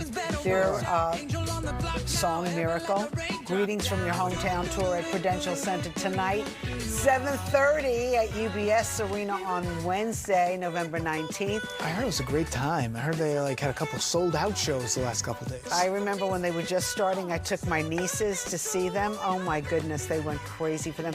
And the Jonas Brothers were on Good Day. In fact, Nick hosted the 9 o'clock hour with me a few times. Oh yeah? Yeah. Jersey boys too. Jersey so we like boys. to see that. All the success. All right, just about 8:30 in the morning. Nice to have you with us on this Monday. Good day. I'm Rosanna Scotto. And I'm Dan Bones. Thank you so much for joining us. Okay, I know it's only Monday. Monday morning. I'm not wishing the week away. Don't do that, please. But I got to tell you about Friday. I hear about this. Did you see what happened on Friday at 8:30 last week? Oh, I heard we had some dancing going on. Yeah, well, we had that song Native New Yorker. Yeah, You know, we do that every week. Perfect. Last week, Bethany Frankel participated. What? She did her own Native New Yorker dancing, singing. We want you to do the same thing. That's because we want to celebrate with you each and every week. One viewer will be chosen as our Native New Yorker of the day. So if you want to be featured as our next Native New Yorker, send us a clip of you singing, dancing, or just enjoying that wonderful song. You can scan the QR code right there on your screen. It's in the bottom right-hand corner, and you get to dance with Mike, the whole crew, depending on who's in the studio at that time. And you're on TV, all your friends will find out. It's fun. Right, Mike? Absolutely. Did Bethany get Curt swaying, moving, Well, bouncing around? Curt was very impressed that Bethany sent in a video. I love it. Yeah, because I mean, she's one of the family. So Yes. welcome to the show, of course, Bethany. She's been here many times. Anyway, yeah, come join the party. It's on Friday, and you might as well go ahead and put it together now and get it in, and we'll all be done and join the big deal at the end of the week. Right now, well, let's talk weather. It's just kind of a cool one out there. There's some clouds and even some snow showers showing up on the radar satellite in our northern tier counties. Is it being seen at the ground level? Not a lot, but there may be a little bit of it making it to the ground, but for the most part, it's more of a cool, mixed sky sort of day. Our temps have been kind of stuck in the same spot in the mainly upper 30s. 37 Central Park, 39 out at Newark. You're now at 40 in Islip, so you're trying to creep it back up. But generally speaking, we are running about 15 to 20 degrees cooler than it was at the same time yesterday. Throw on top of that a little bit of wind coming in from the west and northwest at around 10 to 20 miles per hour. Gusts getting up to around the upper 20s to low 30s makes it feel colder. Feels like 29 Central Park, 31 in Islip, and about 27 degrees in White Plains. So that's why it's so cold this morning. You're going to need some extra stuff out there. A little heavier coat, gloves. Yep, I'd say that definitely is in the calling. High temp this afternoon comes up to about 44 degrees. Pretty windy today. Tomorrow starts off breezy and cool with lows dropping down into the 20s and 30s. And then we'll see highs right around 47 tomorrow. Clouds are building back later for you tomorrow. And there's the shower chances trying to come back at you as you head up to about midnight Wednesday into the Wednesday morning commute. There will be some showers, mainly in South Jersey, but it puts out a little bit of rain. Not much for the metro areas, but you start heading south, you might get up to a quarter of an inch of rain. But for the most part, it's going to be a light rain situation for you early on Wednesday. After that, Thursday and Friday, also some small rain threats on those 2 days as well. All right, let's bring back Inez and get a check-in on what's happening with the commute. Problems all morning. That's right. It's been a busy morning. Street cleaning rules are in effect today. Right now, still have this accident on the LA westbound over by Springfield Boulevard blocking that left lane. So you can see that line of red there back to Little Neck Parkway. Then over on 287 eastbound by exit 5, you have a crash causing delays back to the Mario Cuomo Bridge. A slow ride heading towards the Lincoln Tunnel here on Route 3 over by the Meadowlands. There's an accident past Route 120. It's off to the shoulder, but still slowing things down there heading towards the Lincoln Tunnel. On the westbound side, you look good. With the Gowanus, we did have some emergency construction, leaving only the left lane open here before the belt merge. That's been cleared away, so traffic moving again, but still some delays, still easing out on the outbound side. Inbound, you're okay. With the rails, our checklist, everything looks good, running on or close to schedule. Dan and Rosanna, back to you. All right, thank you so much, Inez. Jets cornerback Chris Boyd is in critical but stable condition this morning after getting shot in Midtown. All right, and we are learning more about what happened on Sunday morning. Briella Tomasetti, you've been tracking this all morning. We got some new pictures, too, I guess. Yeah, you know, the main takeaway from this is if you do something here in the city, there are cameras everywhere. You're probably going to get caught. That's exactly the update that we want to share with you this morning. Police looking for a man wanted in connection with that shooting, and we've got footage released by the NYPD Crime Stoppers unit. Officials right there sending out a short video clip about 4 seconds long, and 2 photos showing that man running down the block. There was a black Jeep parked behind him. He was last seen wearing a black hat, sweatshirt, and pants, multicolored sneakers, and he was carrying a black book bag. According to the NYPD, Jets cornerback Chris Boyd in critical but stable condition. Investigators say the shooting happened shortly after 2 o'clock Sunday morning on West 38th Street. That's in front of the Say Less restaurant between 7th Avenue and Broadway. They added that a 29-year-old man was shot once in the abdomen and then rushed to Bellevue Hospital. The New York Post later identified Boyd as the victim of that shooting. A Jet spokesperson said the team is aware of the situation but had no further comment for us. Police sources, though, told Fox 5 that the shooting was preceded by some sort of argument and that the gunman fired 2 shots, one of which struck Boyd. The player is in his first year with the Jets, signing with the team in March. He has yet to play this season because of an injury suffered during training camp. Before that, he spent time with the Texans, Cardinals, and the Vikings. Reaction, of course, pouring in this morning on social media, even from Boyd's teammates. Jets linebacker Jermaine Johnson and defensive tackle Harrison Phillips both posted to X asking for prayers and wishing the player a speedy recovery. Mayor Eric Adams also said he was praying for Boyd and his loved ones, emphasizing the city's gun violence epidemic. If you have any information at all, you're being asked to call the Crime Stoppers hotline at 1-800-577-TIPS. Dan and Rosanna. Hope to get some answers soon. Briella, thank you very much. And we also want to tell you about this. The victims killed during a mass shooting in Newark were remembered over the weekend. Well, a vigil was held yesterday for the 10-year-old boy and the 21-year-old woman who were shot and killed on Saturday night. It comes as Fox 5 obtained surveillance video of the moments leading up to that gunfire. It shows about a dozen people outside of a liquor store on the corner of Leslie Street and Chancellor Avenue. The 11-year-old boy was among the 3 surviving victims, along with 2 men, 19 and 60 years old. A former NYPD detective and John Jay College criminal justice professor shares what police are now looking for. We're going to look at the victims, see if they've had prior complaints in the past. You know, this is pretty standard investigative techniques. We're absolutely going to canvass for, surveillance videos. We're going to review the ballistic evidence. I know they already have a Crime Stopper tip, so we rely heavily, on the public to give us some kind of information that will lead to the apprehension of this individual. All right, we're also told that the 10-year-old boy who was killed was a Newark public school student.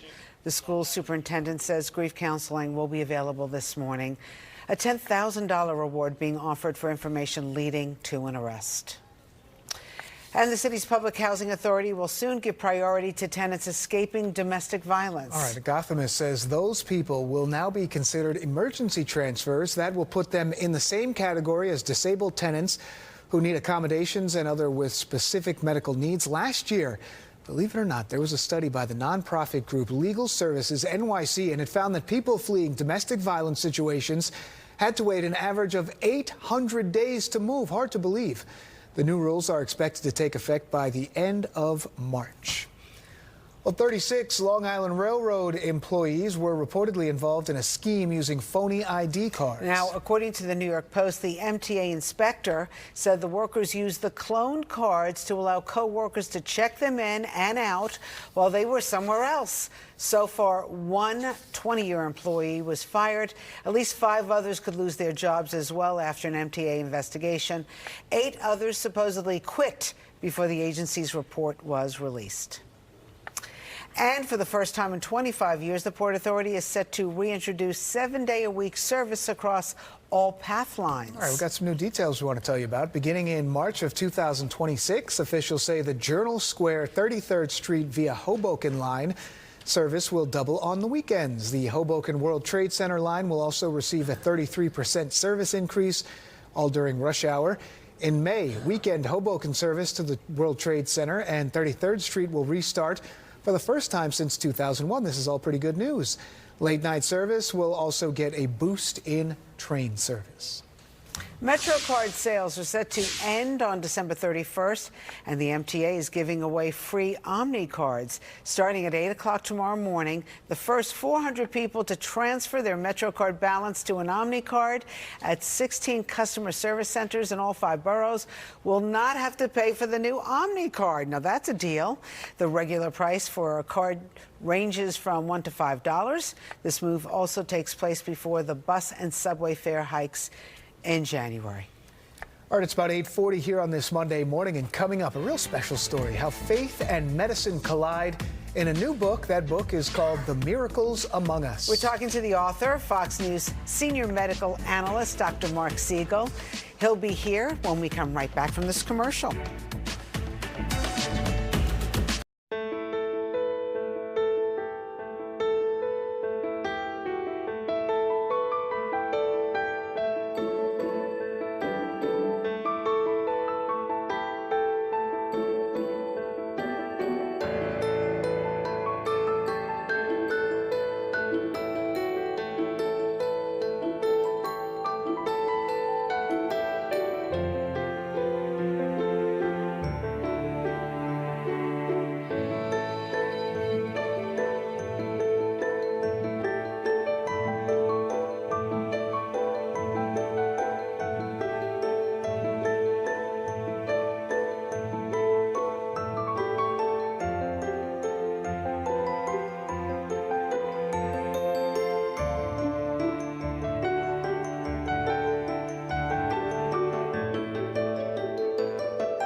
Lots of reports out right now talking about New Yorkers turning to the church these days. According to priests, enrollment for the process where adults convert to Catholicism has doubled and tripled since last year at several Catholic churches in several parishes in our area.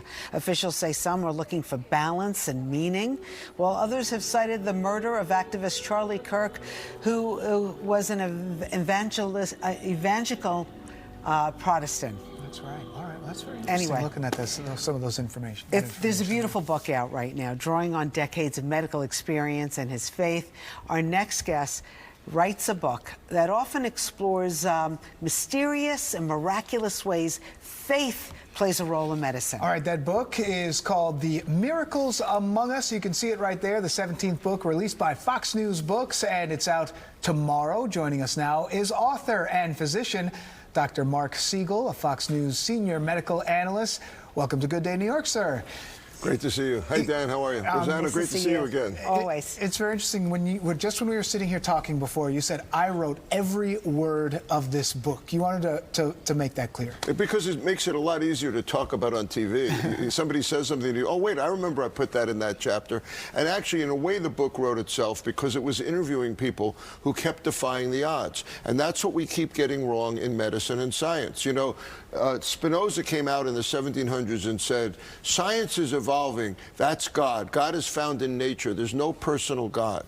But when you practice medicine, you see he's wrong every single day because God is constantly bending the rules of that for different individuals based on what God wants to have happen, not what we want to have happen. But we pray, and those prayers are answered in some way or other. What was the inspiration for you to actually write this book in the first place? Well, first of all, my father is 102 years old, and my mother is 100. And they held together by love for 73 years, and they keep defying the odds. Doctors that won't say, I'm not doing a hip on that age. I'm not putting this man on dialysis. He went on a ventilator at 98 years old. He's completely with it. I say to him, what's the key to long life? He says, if somebody throws a punch, I duck. That's good. He's got a great sense of humor. Yeah.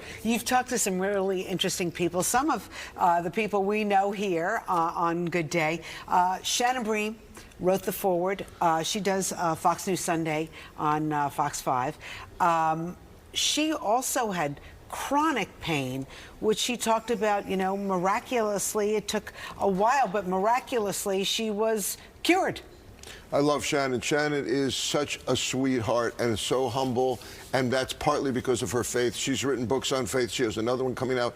I asked her if I could say on the air what it was, because I knew what it was when she was having the problem. She talked to me about it. It was really severe dry eye syndrome. She just couldn't, painful eyes, and she got very depressed over it, and eventually figured out what it was and got a cure. And that miracle involved great doctoring and her own courage and patience and belief in faith. That's how it works. It's always a combination of a doctor who will look a little bit outside the box. And the same thing with Bret Baier's son. I was about to say Bret Baier's story. I vaguely remember hearing that his son, when he was born, had some difficulties. And boy, oh boy, what challenges they were. And to this day continue. Well, look, when you're a newborn, it's failure to thrive. You look very pale.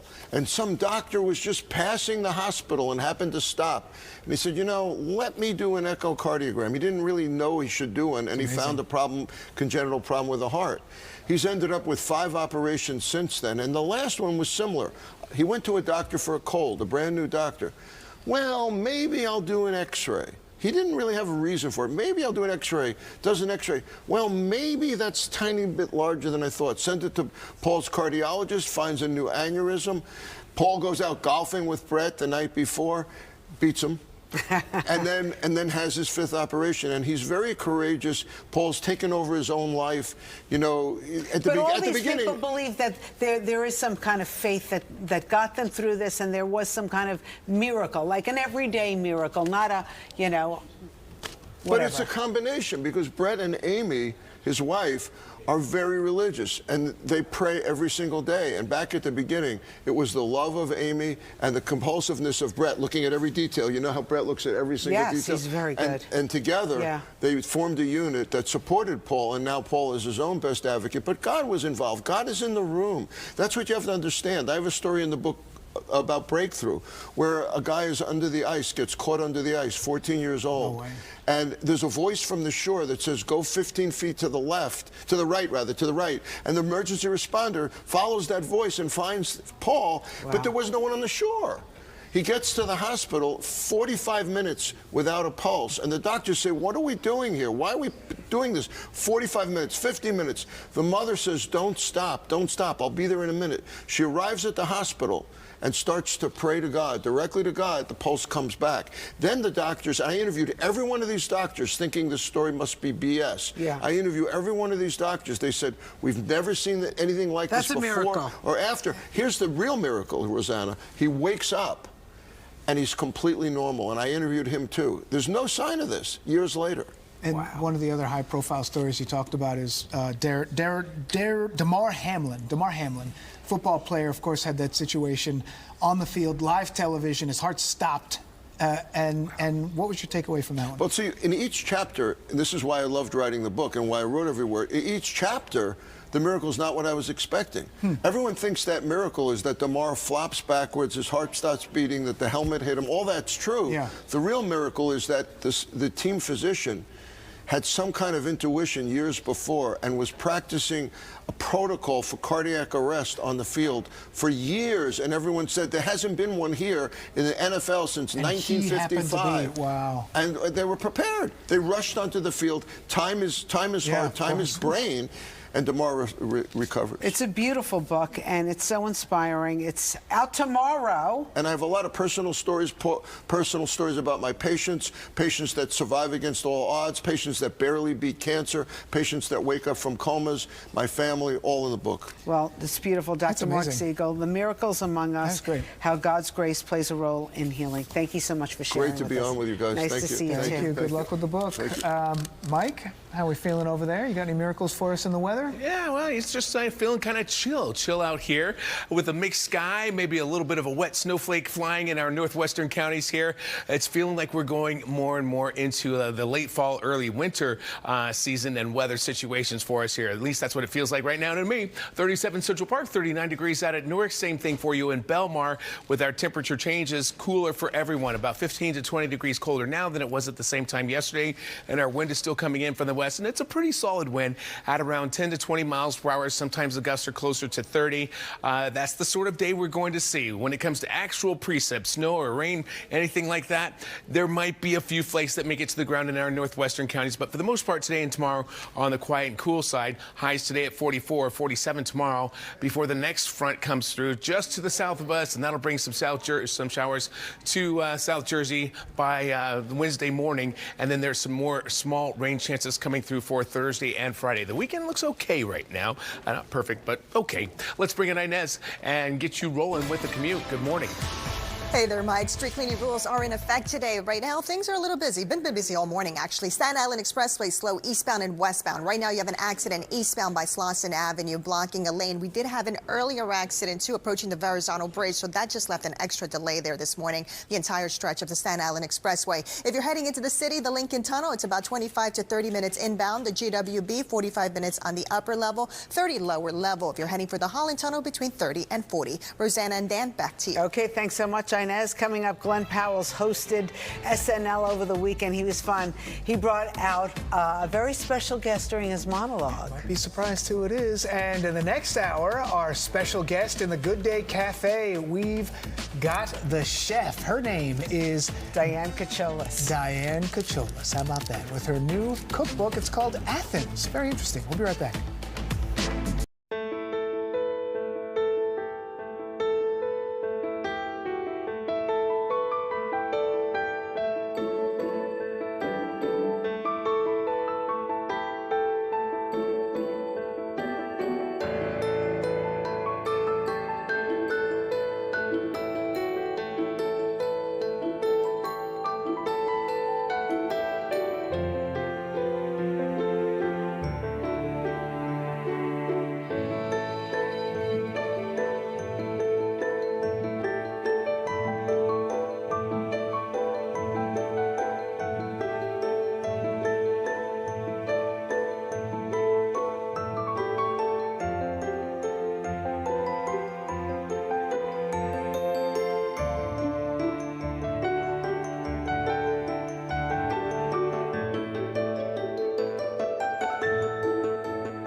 Little entertainment news. How about that? Oh my!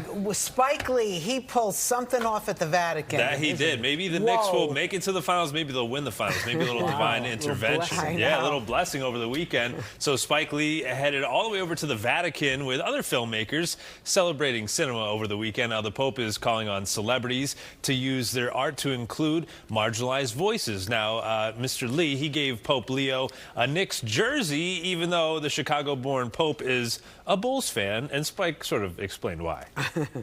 He's the 14th Pope, so it's number 14, and the back is said Pope Leo. And the reason why there's connection, because Pope went to Villanova, which is a university in Pennsylvania. And the Knicks had 3 players that went to Villanova.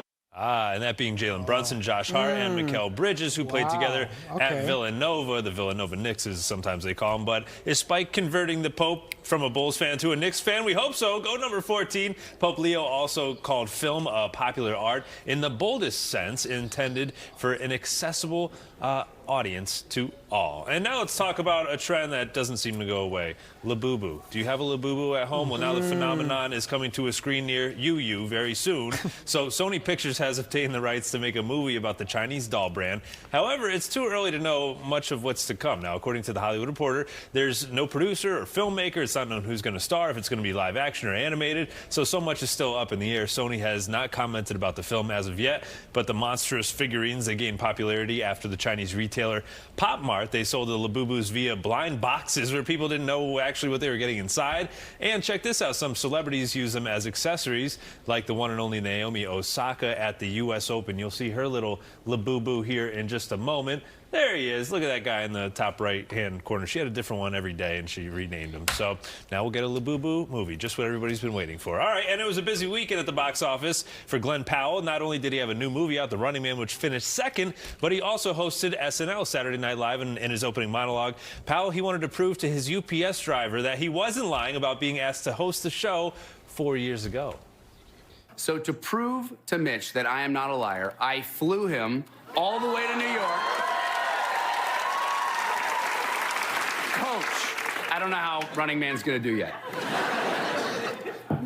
But I flew him here. And he thought it was a scam, but he still came. And he is sitting in the audience tonight. So let's give it up for Mitch, the UPS guy. Yeah, shout out to Mitch, the UPS guy. Now, Powell was supposed to host 4 years ago when Top Gun Maverick was scheduled to come out, but then that release was pushed back due to COVID, so his appearance on the show, that was canceled. But Mitch was there making a delivery when the family got the initial call. So then his sisters, they ended up rounding him up, bringing him here to New York City, and he actually took a selfie on stage on Saturday night with Glenn Powell. So how cool is that, that the UPS guy made a little appearance on SNL? And I was just thinking, you know, I totally forgot, Rosanna and Dan, my cousin Corey, he's a UPS driver. I mean, talk about a rating spike. We could bring him here on the show. Bring him here. Yeah, all right. Let's do something with him. I'll give cousin Corey a call in the commercial break then. We'll work it out. Thank you, Ryan. You're welcome, guys. We got to get ready for the 9 o'clock hour of Good Day. There is a new documentary. It's bringing awareness to female Viagra. It's not really a Viagra. It is something to help women. Interesting. Okay. We're talking to the women behind the pink pill. Plus, actress Mary Elizabeth Ellis is here telling us about the new season on Netflix, A Man on the Inside. And we're going Greek in the Good Day Cafe. TV host and author Diane Kochelis is here. She's going to show us recipes from her new cookbook, Athens. Good Day New York, coming right back.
vehicles. From Fox 5 New York, this is Good Day New York. Oh, let's do this Monday together. Looks pretty out there, right? It's a good day, though, for hat and gloves. We're in for a cold and breezy day to kick off a cold week ahead. Mike Woods has details. And this morning, normal flight schedules are working to get back on track as officials try to back off those flight reductions we had last week, so things should be okay. Also, pulling back the curtain on women's health care issues with the pink pill. Have you heard about this? More on the new documentary that's going inside one pharmaceutical founder's fight to address gender inequity in medicine. And bringing the laughs back to Netflix this week, actress Mary Elizabeth Ellis here talking about the new season of the hit comedy series A Man on the Inside and our taste buds. We're going to take a trip to Greece this morning with TV host and author Diane Kochelis. And we're diving into recipes from her new cookbook, Athens. Plus, we'll have a performance from 820 May. It's going to be a very busy morning on Good Day New York. How's your Monday going so far? I'm Rosanna Scotto. Thank you so much for joining us. We got some breaking news we got to tell you about right now. Out of Brooklyn, an officer was injured while responding to a call about a homicide on Thomas S. Boylan Street in Brownsville. It happened about 8 o'clock this morning. Officers arrived. They were told a 41-year-old man had been shot in the chest. He was pronounced dead on the scene. The injured officer now is reportedly in stable condition. We don't know too much. Police aren't saying how the officer was hurt. No word on any arrests just yet. We are continuing to monitor the situation. If we get any new information, we will bring it to you right away on Good Day New York. Meanwhile, the FAA has lifted the emergency flight restrictions that were put in place during the government shutdown. Normal flight operations started getting back online this morning at 6 o'clock. Haley Fixler at LaGuardia Airport. How are things looking this morning, Haley? Good morning, Rosanna. You know what? We did see some progress over the weekend and even earlier this morning. But as the morning progressed around 7:15, 7:30, the number of delays and cancellations did go up. So here at LaGuardia, there are 58 delays, 7 cancellations. JFK has 192 delays. So it does look like it's going to take a little bit of time for things to bounce back to what they were before the shutdown. But let's break this all down for you. 40 major airports all across the country, JFK, Newark, and LaGuardia included, they had emergency reductions in flights earlier this month because of the shortage of air traffic controllers and staff members. The government shutdown, the longest one in history, really did fuel that problem, prompting an extraordinary number of flight delays and cancellations across the country. And officials say that there were some safety issues with the lack of staffing, including planes getting too close in the air and runway incursions and some pilots' voice concerns. But now things can start to go back to normal. The FAA administrator and Transportation Secretary Sean Duffy, they issued a joint statement last night saying that staffing conditions now align to pre-shutdown levels. And we did see things already start to improve over the weekend. The number of flights canceled over the last couple of days, the lowest they've been since that initial emergency order came down. Now, Duffy is also emphasizing the fact that he's amping up his focus and his previous promise to hire more air traffic controllers and to improve the technology in their systems. We spoke with some travelers this morning. This is what they tell us. Every traveler worries about that. So far, so good. We haven't been notified of any delays or cancellations. So hopefully that will continue for another hour and 15 minutes and we'll get out on time. It would be a shame if it was delayed because it's our vacation. I feel like it seems a little bit too good to be true just to turn the government back on. So. All right, some cautious optimism you're hearing from travelers this morning, and rightfully so, right? When, of course, timing, Thanksgiving holiday travel begins next week, and the AAA is actually estimating that 82 million people are going to be traveling for Thanksgiving. And because of all the air travel problems they've been having with the delays and cancellations, AAA is expecting that 73 million people are actually going to be driving this year just to avoid any potential issues. But of course, everyone is hoping that next week's travel is definitely improved. Live at LaGuardia Airport, Rosanna, back to you. All right, that's good news, especially with big travel days coming up, I think, the end of next week. All right, thanks, Haley.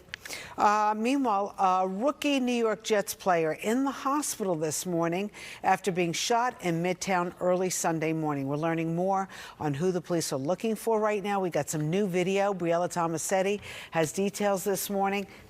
What do you think? I mean, listen, I've been to this restaurant before where it happened. They've been on the show. Yeah. They've been on the Dream show. Hospitality. Yeah.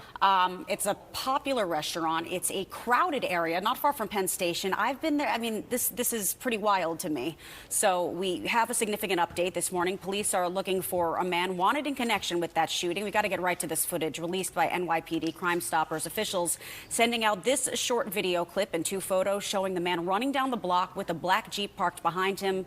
He was last seen wearing a black hat, sweatshirt and pants, multicolored sneakers, and carrying a black book bag. According to the NYPD, Jets cornerback Chris Boyd in critical but stable condition. Investigators say the shooting happened shortly after 2 a.m. Sunday on West 38th Street between 7th Avenue and Broadway, adding that a 29-year-old man was shot once in the abdomen. Then he was rushed to Bellevue Hospital. The New York Post later identified Boyd as the victim. A Jets spokesperson said the team is aware of the situation, but had no further comment for us. Police sources, though, told Fox 5 that the shooting was preceded by some sort of argument and that the gunman fired 2 shots, one of which struck Boyd. The player is in his first year with the Jets, signing with the team in March. He has yet to play this season because of an injury he suffered during training camp. Before that, he spent time with the Texans, Cardinals, and the Vikings. Reactions are pouring in on social media, even from Boyd's teammates. Jets linebacker Jermaine Johnson and defensive tackle Harrison Phillips both posted to X asking for prayers and wishing the player a speedy recovery. Mayor Eric Adams also said he was praying for Boyd and his loved ones, emphasizing the city's gun violence epidemic. If you have any information, be sure to call the Crime Stoppers hotline at 1-800-577-TIPS. And, Ro, I forgot to tell you this before, but the time of night it was, Saturday going into Sunday, a crowded part of Midtown. I mean, imagine more people were struck. There were a lot of people outside this place, and they said that Boyd was like in and out of consciousness. So, I mean, it's a serious situation. It's good to hear that he's stable now. Yes. That means that they didn't know each other, right? There was not a beef before. We don't know whether they know one another. There were 2 cars involved in fleeing the scene. We've got to get more on the suspect, and we don't even have an ID yet. When we learn that, we're going to be able to piece more of this together. Okay. Thank you for that update so much, Briella. All right, let's talk about weather. Someone's back from a very warm vacation. Yeah, it was so nice and warm there, 80s, and I come back to this, which actually isn't that bad. It just feels like we're getting deep into fall here, Rosanna and everyone. And it's, you know, it's a little cool. For this time of the year, we should be about 10 degrees warmer. You throw some wind in on top of that. No, yeah, a few sprinkles, even a little bit of a mixed precip situation in our northwestern counties. That's what we have for starters for this week here for you. And here's your weather headlines. As we get into it, I mean, it's not terrible. It may be a little setback with the temperatures. Very cool, windy start, but below normal temperatures are hanging out pretty much for this week here. It is going to be fairly dry for a little while, the next couple of days. But then as we get to Wednesday, some more showers are coming at us. Forecast for the weekend right now looks like it's on the fence, but for the most part, it looks decent enough. Kind of like what we had with the last weekend here.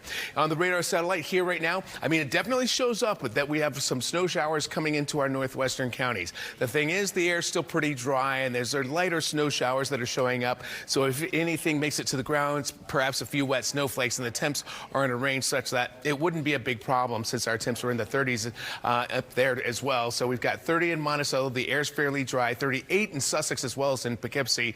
So even if you do see some snow or a rain snow mix that comes through, it doesn't want to stick around for long at all. We've got 39 Central Park, 43 degrees out at Newark, with our temps dropping about 15 degrees from what we had yesterday at the same time, which is why it feels so much different today. And you keep the wind going on, coming in from the west-northwest at around 15 to 25 miles per hour. It makes it feel even colder. But other than those lighter showers that are more in upstate New York, we don't have enough going on here in the tri-state to get significant rain or snow or anything like that. But it will be windy and cool today into tomorrow. But then after tomorrow, I'd say during the day, high pressure starts to slide offshore. Here comes the warm front. Now, most of the showers will go toward the Capital District near Washington, D.C. or South Jersey. A few showers are sliding through there. Some of that rain does want to clip into the core of the tri-state. We'll have to wait and see how much we get out of it, because that Fox weather model does look a little more impressive, especially for South Jersey. But even here in the city, we could see some light showers come on by. Then we have smaller rain chances coming through for you on Thursday and Friday. The weekend, again, at this point, looks like a mixed bag coming through. All right, let's take you over to Inez for another check-in on the commute. What do we have going on? Hey there, Mike. Alternate sided street parking, that's in effect today. Right now, we have a crash on the Staten Island Expressway eastbound at Slauson Avenue, blocking a lane. So be prepared for heavy delays heading towards the accident and past it due to earlier problems. So it's been a slow ride between the Goethals and the Verrazano Bridge. Then over on the LIE, there's a stalled truck westbound at Queens Boulevard, blocking that center lane. So we've had a lot of problems on the LIE this morning. So traffic extra heavy this morning as you make your way through Queens. Lincoln Tunnel inbound, it's about 25 to 30 minutes heading into the city. Holland Tunnel about 30 to 40 there inbound, and then the George Washington Bridge 40 minutes on the upper level, 30 lower level. With the rails, New Jersey Transit, there's a 45-minute delay in and out of New York Penn Station this morning because of a stalled train. So you have PATH trains cross honoring at Newark, Hoboken, and 33rd Street. Rosanna, back to you. Okay, thank you so much, Inez. After months of vocal criticism, Mayor-elect Zohran Mamdani and President Trump could soon come together to put their war of words to an end. Robert Moses has more on this potential powerhouse meetup, which, let's face it, I mean, it's in everybody's best interest, especially New Yorkers, for them to somewhat have a cordial relationship. Look, a politician's first job is to serve his or her constituents. Right. And that's true for the president, that's true for the mayor, and they should come together for the better of New York City and for New Yorkers. And it looks like at least we're on the road to that happening. The mayor-elect, Zohran Mamdani, is set to take office in 45 days. He will be visiting a food bank in the Bedford Park section of the Bronx this afternoon. The mayor-elect has said publicly that he's open to speaking with President Trump, while White House Press Secretary Caroline Leavitt says no date has been set. We have a sense of what that get-together could look like. According to the president, it will happen in Washington. Obviously, these men have clashed over any number of issues. President Trump has called Mamdani a communist. Mamdani has in turn called him authoritarian. The president has threatened to deport Mamdani, withhold federal funding from New York City. You get the picture. Last night, the president sounded more conciliatory. The mayor of New York, I will say, would like to meet with us and we'll work something out. But he would like to come to Washington and meet, and we'll work something out. We want to see everything work out well for New York. There's still lots of intrigue surrounding the future of Police Commissioner Jessica Tisch. In an interview that aired yesterday, Mamdani revealed that he met with Tisch last week. He didn't divulge if she, in fact, plans to stay, but he says he wants her to. I met with Commissioner Tisch just this past week and continue to be confident in the necessity of us delivering on this agenda and more. The conversation was more about what it can look like to continue to deliver public safety and what it could look like, especially without the distractions that we've seen over the last few years. And this is something that I shared, that I want this to be about the outcomes, because the most important thing is that New Yorkers are given a city that is safe and a city that is just. And too often those things have been put in tension. Mayor Eric Adams remains in Israel. He criticized Mamdani yesterday. The mayor said, quote, "If I were a Jewish New Yorker, I'd be concerned about my children." The Mamdani camp responded and said, look, hundreds of thousands of Jewish New Yorkers supported Mamdani, and he looks forward to working for them. Now, the mayor, as we said, remains in Israel. He just got out of a meeting with Israeli Prime Minister Benjamin Netanyahu, and I've been in touch with his spokesman, Fabian Levy, who is with the mayor in Israel, and he gave me just a brief readout from that meeting. And he said they mostly spoke about how they can continue to work together to combat the narrative that has allowed anti-Semitism to grow across the globe. And then Fabian, I asked him, I said, did he invite him to New York City for the swearing in? Fabian said it didn't specifically come up. Okay. So I can't imagine the Prime Minister coming on January 1st in a taunting way with Mr. Mamdani being sworn in as mayor. And I also have a hard time believing that Mamdani would make good on his promise to actually have him arrested. How's he going to do it? I think it'd be very difficult. The police would have to play ball with him and respectfully decline. I would imagine. So we'll see. But yeah, we don't know if he's going to be here for the swearing in. Okay. All right. Thanks, Robert. Appreciate that update. Coming up, if your mind and home decor is already getting ready for Christmas, you're not alone. Crystal Young, hearing from many New Yorkers, already tracking down the perfect tree. Crystal, I can't believe the trees are already up. The Christmas trees are already up on the streets of New York. Absolutely. You haven't even bought the turkey yet. You're still trying to figure out those fabulous side dishes. And yes, the Christmas trees are out. I am on the Upper East Side where they are available and waiting just for you and your wallet. I'll have the story of decorating early or not when Good Day comes right back.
It's starting to feel like winter outside, and more people are getting a jump start on their Christmas decorating well before we even get to Thanksgiving. It turns out early decorating could be a big help in making spirits a little bit brighter. Crystal Young, how do you feel about it, taking it to the streets on the Upper East Side? Well, I feel like you can start early and usher things in your mind in a positive way. And psychologists say that is one advantage to starting early. You're getting a jump on things, and it makes you feel good. It makes you feel like you want to usher in thoughts of when you were a kid and fond memories, and all those things relieve stress and make you feel better. Now, here's another thing it does for you. It makes you feel in control. So psychologists, they readily agree that things feel heavy in the world. I mean, in the world, nationally, and right here in New York City. So if decorating early gives you something to look forward to, they say you should go for it. I took it to the streets to find out whether or not people agree with that. Are you starting early, or are you going to wait until after Thanksgiving? Take a listen to the answers. My apartment's all set up for Christmas already, so I'm biased in my answer. I had my parents come over 2 weeks ago and help me set up. Now that I saw it, I think we're going to get one. Is it too early, Remy? Yeah. Yeah. Okay. Too early. So she just wants to take things slow, one holiday at a time. One holiday at a time. And she asked me today why the holidays only come once. I love that. I love that. She wants the holidays every couple of months, you know, give you something to look forward to all year long, no matter what. Well, psychologists do acknowledge this one thing. They said for many people, the holidays can be triggering. Sometimes people pass around the holidays, and so that's not a great memory, or it ushers in loneliness for some people. So if you feel like it's not for you, don't feel bad about that either. Do you? You can be one of those people that waits. All right, I'm going to toss it back inside to Rosanna, you in the studio. How about you, Rosanna? I don't know. I feel like you're kind of like close to Thanksgiving. I am, but I have to say, things I up. put up the tree. I put up the tree. I put it up. Ah, okay. Okay, but I didn't decorate it yet. The lights are up, tree's up. I feel better. It made me happy. Okay, you have time. Yeah. You have time. Good. All right. Good. Thanks, Crystal. Okay, good. All right, coming up, we have a fascinating new documentary that we want to tell you about. It's raising awareness and breaking the taboo of women's health care. We're speaking to the women behind the pink pill, how it's working to change minds and spark action on issues from menopause to sexual health when we come right back. When all is said and done, you believe.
Are here.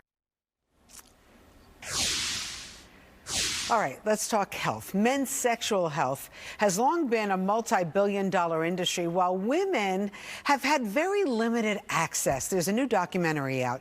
It's highlighting these battles in gender inequity in medicine. It's called The Pink Pill, Sex, Drugs, and Who Has Control.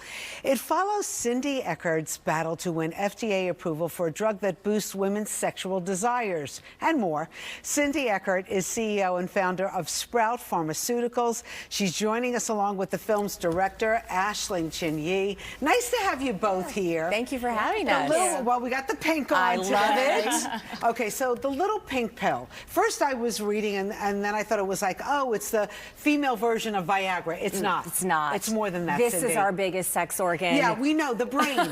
We've always known it was I the always say brain. we're brain flow, not blood flow. So this is what it turns on, the desire. So this was about your journey to Yes. get it out there. And boy, oh boy, ups and downs. Unbelievable. Sold the company. Yes. Bought it back. Sold the company. They never launched it, so women couldn't even get it. So why they bought the company from you? Yes. They wanted the pill, but did they really want the pill? What did they want to do? I'll never know, but all I did know is that we'd fought so hard. Men had 26 FDA-approved treatment options to lead a more satisfying sex life, not a single one for women until we broke through. And then when it was bought by a big company who could make it affordable and accessible to women everywhere, they shelved it. Why? And I was devastated. I think, companies are funny. They had big multi-million-dollar drugs. Their stock price fell. This was the last thing in the door. And let's be honest, and this film explores that, it is difficult to walk this path in women's health. There is unbelievable cultural resistance to talking about these issues that have been culturally taboo for so long. It's so true. Aisling, I mean, we're finally talking about menopause. I mean,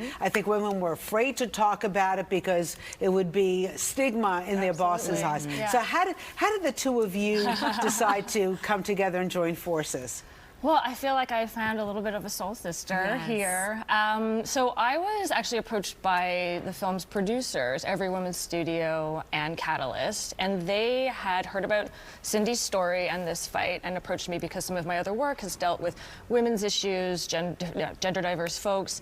And I had never heard of a pink pill for women. I never heard of it. And I never heard of it. And then just digging into Cindy's story and doing research and was like, oh my God, this woman is like Erin Brockovich meets Elle Woods. Like, you don't see that type of person working as like a pharmaceutical CEO, True, right? yeah. And after that, it was like, okay, well, when do I get to meet her? And they were like, well, we haven't quite got her on the movie just yet. So I was very resistant. I'll be totally honest. Why didn't you want your story told? I think that it's been so twisted through time, and I want to just really say, for Ash sitting here, I sat down, with a camera across from me, and I was presented with something that I've never gotten in all of these years, and it was neutrality. She was looking for the facts of the story. And I think so much of the story has been twisted and clickbait controversy. And so I'm really so appreciative of that because I think it honors the truth. And the truth is finally what's coming out. We have a little clip of the little pink pill. Let's take a look. When you look at women, premenopausal, postmenopausal, transgender individuals, the conversation of what is available for you is not dictated by you. If you're a cisgendered white male, the healthcare in the United States is pretty darn good, and your healthcare experience can be a uniquely personal one.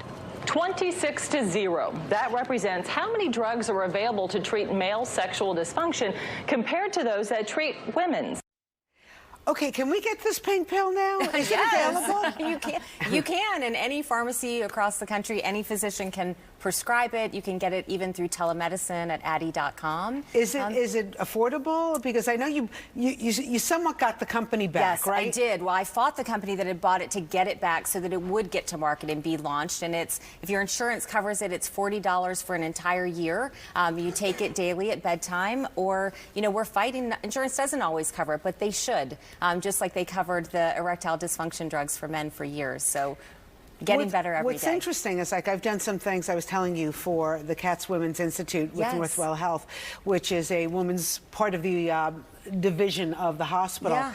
And what they've told me is that for years and years and years, they never diagnosed, they never experimented with women, and everything was done on men. Right. So whatever our disease was, we didn't even know. And women doctors say they've been in medical school and never learned about menopause. Yeah. Well, I'm very proud. Let me say this about the pink pill that you hadn't even heard of until today. We have 13,000 women in clinical trials. We had 3 times as many patients as the little blue pill for men in clinical trials, and yet we don't have the awareness. So I'm so grateful that this film is bringing that awareness forward. How could we see this, Aisling? So it just premiered on Saturday at Doc NYC at the festival here in New York. We're going to have another screening on Tuesday evening, on the 18th. And it's also available to anyone on their platform in the U.S., where you can go onto the Doc NYC site and you can get access to it till the end of the month. And in Canada, it'll be on Paramount Plus in 2026, but we are still, you know, looking for our home in America. Okay, so, hopefully we can get it out there. Yes. Yeah. So, Cynthia, are you doing a Q&A? Yes, I will do a Q&A, so I hope people will join us.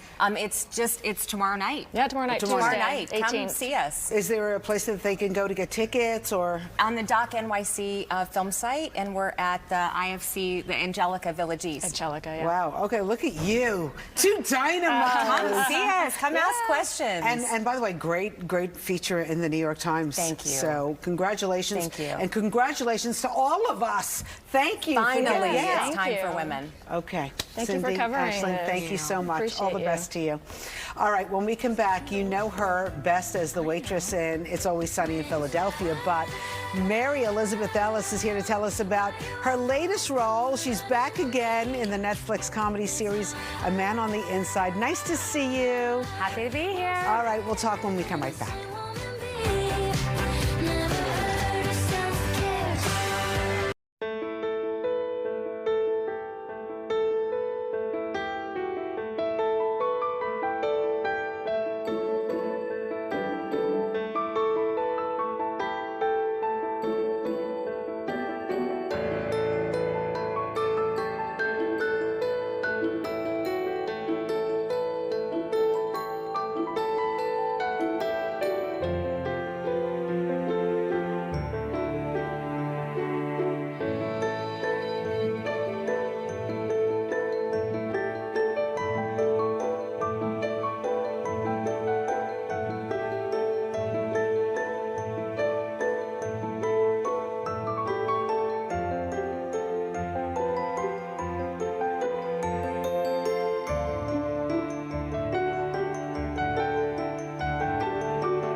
How's the case going? I met someone. I like your trench coat. You look like a spy. That's a ridiculous assertion. It's just one of the suspects. Oh, for God's sake. This is going to be a fun season. The comedy series A Man on the Inside follows a retired professor with a knack for snooping. He gets a new lease on life when a private investigator recruits him to go undercover and crack a case. A Man on the Inside stars Ted Danson and Mary Elizabeth Ellis. Season 2 premieres November 20th on Netflix. That's Thursday, right? Mary Elizabeth. It's Thursday, Nice yes. to see you. Thank you. I'm so happy to be here. First of all, it looks so fun this season. I'm really excited for Ted people to see and the it. wife are together. I know. Mary Steenburgen's on our show. Like, are you kidding? It was incredible. Was that fun to see the best. dynamic? I mean, he's incredible, she's incredible, they're incredible together. And then to be in a scene with Mary Steenburgen, they'd be like, cut. And I'd be like, you're Mary Steenburgen. She's like, I know. I think so it's only fair that, you know, if he has somebody that's very close to him, that you should have somebody very close to you. Charlie Day, why can't we get your husband? You're both actors. Yes, he said he would be happy to be on a season. It's just like the guy's busy, you know what I mean? Writing season 18 of It's Always Sunny in Philadelphia. So, I mean, we're lucky to be like making it happen. I know. Okay. Yeah. Let's get back to the show. All right. So it drops on Thursday. Drops on Thursday on Netflix. Okay. And you play Ted's daughter. I do. Yes. So tell us about the challenges this season. Yeah. So last season we were in a retirement community, and if people haven't seen season 1, you can watch season 2 without season 1, but I definitely recommend watching that. There's so many incredible older character actors that you haven't maybe seen on television in so long. Sally Struthers. And Sally is in season 1. Oh, yeah, my and goodness. she comes back in season 2 to make an appearance. Fun. A lot of people from season 1 are back, but this year we're going to be at a community college, and so it's sort of about like the billionaire investigator and who's maybe like making sure that the community college doesn't take his money. So is it as much fun to make this series as it is to watch it? I think so. I mean, I have a wonderful time on set. It's a Mike Schur show. He's incredible. You know, that guy just knows how to run a television show, and he has a great rule of no bad people, so everyone's really nice. How does he know that? How does he decipher don't know, that? but he does. He figures it out. He does. He sees who they talk to. I guess so, yeah. People's listens to the reputations through the grapevine, but so we're just, everybody, the cast, the crew, everybody's incredible. All right, we got another clip from the new season of Man on the Inside. Let's take a look. We spend a third of our lives at work. If you're not getting value out of your job, you should quit. The rest will work itself out. You know what? You're right. I told Joel years ago that I wanted to go back to school, and he was super supportive. I'm gonna quit my job. Do it. Do it now. Really? Okay, so she's starting a little bit of trouble, is she not? Oh my God, she's such a troublemaker. She's just like throwing dynamite. I mean, it's true that you should be in a job that you love doing. But yes. Does she have an alternative? I don't think so. I think she's just like, wherever she goes, she's like just throwing like kind of fairy dust at everything and being like, what happens? And I mean, I really loved the last segment as well that you were talking to those women about, you know, this time in a woman's life. And I think it's a really exciting thing that we get to cover in this season of like, my character has 3 sons. They're all in high school. She's been married to her husband for a long time. And she just sort of found herself in this job. But what does she really want to do? Like, what were her dreams when she started out? And is there space to go back and maybe I dip back love into that. those, right? Does she need a little pink pill too? Or I mean, no? don't we all? I agree. I agree. Yeah. Can we just talk about you and your husband met here in New York? We did. Under the theater, Broadway, the bright lights of Broadway. Could you tell us a little bit at that how you met? Yeah. So I had just graduated from college studying theater, and I came out to New York to do a play with a couple of friends. And the friend who was directing said my other friends who had gone to Williamstown Theater Festival together were doing a play. So I went to see that play, and Charlie Day was in it, and he came to see my play, and we were like, I think there might be a connection here. Was there love at first sight? It kind of was love at first sight. He was living on the Lower East Side. He lived in the building where the Tenement Museum is. So, and it was just so different in 2001 than it is today. And I think we walked together on a cold New York night back to his spot, and do you too, like happening. when it's time for anniversary time, come here and celebrate in New York City? Or? You know what? Maybe we should. We're about to hit 20 years of marriage next year in March, so we got to do something fun after shooting A Man on the Inside season 3, hopefully. And wait, do we know? We don't know, but we don't know. But it's such a fingers great crossed. show. That's why you guys have to watch it on Netflix. How many episodes? We get 8 episodes a season. That's amazing. Yeah. Anyway, we love seeing you. We love seeing you in action. You're so much fun to watch. Thank you so much. It's such a joy to be here. Thank you for having me.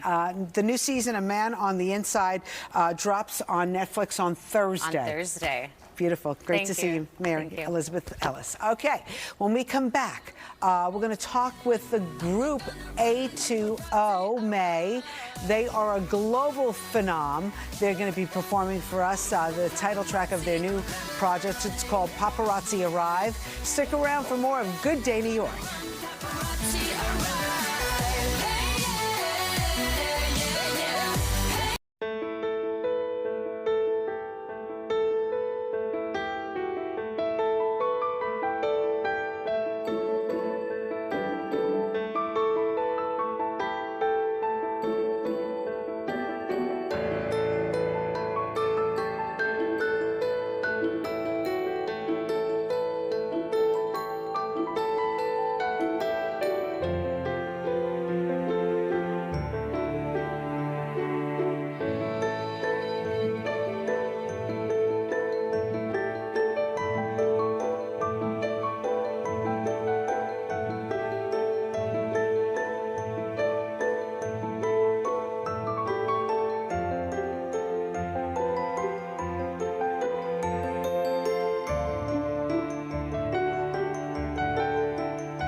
app today.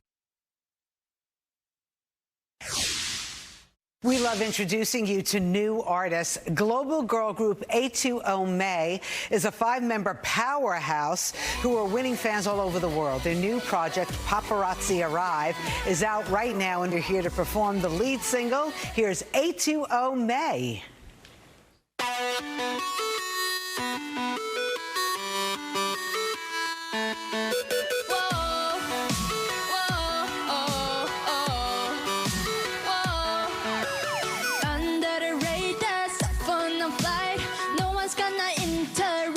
Tonight, face will be blazing, place be a fire.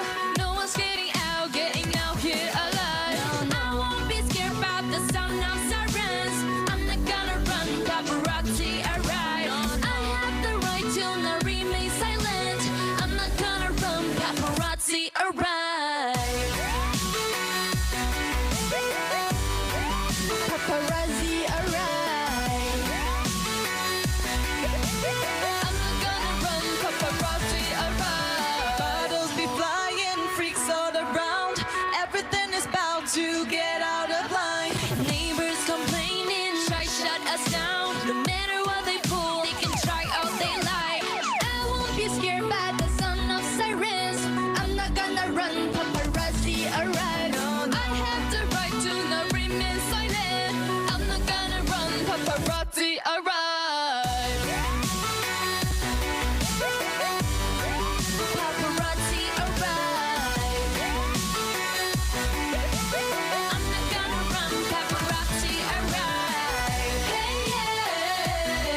got more. Oh yeah, yeah. Come at me, come at me, come at me, I got more. Oh yeah, yeah. Oh yeah. Hey, snap. Can't with no chit chat, I'm insane. Breaking your back like Kit Kat. Cold machine, we 20 in weeks, we flip that. Hard display, see me in the light at home, your phone on the stage. Mayday, mayday. So when the parcel arrive and the post, I'm saying.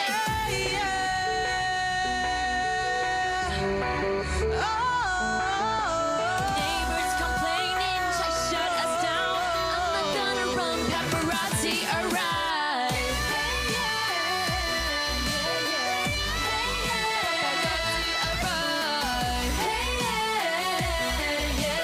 I'm not gonna run, paparazzi arrive. Hey yeah, yeah, yeah.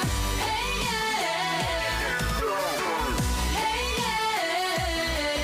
yeah, I'm not gonna run, paparazzi arrive. Wow. A2O May. Okay, well, the paparazzi's arriving right now, so get ready. Yay. Nice to meet you. Nice to meet you too. Would you like to introduce yourself? Yes, sure. May I? Hi, we are A2O May.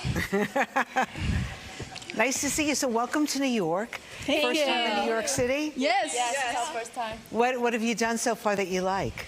Well, yesterday we visited the top of the rock and the view was amazing up there. So, yeah, it has been a great time in New York.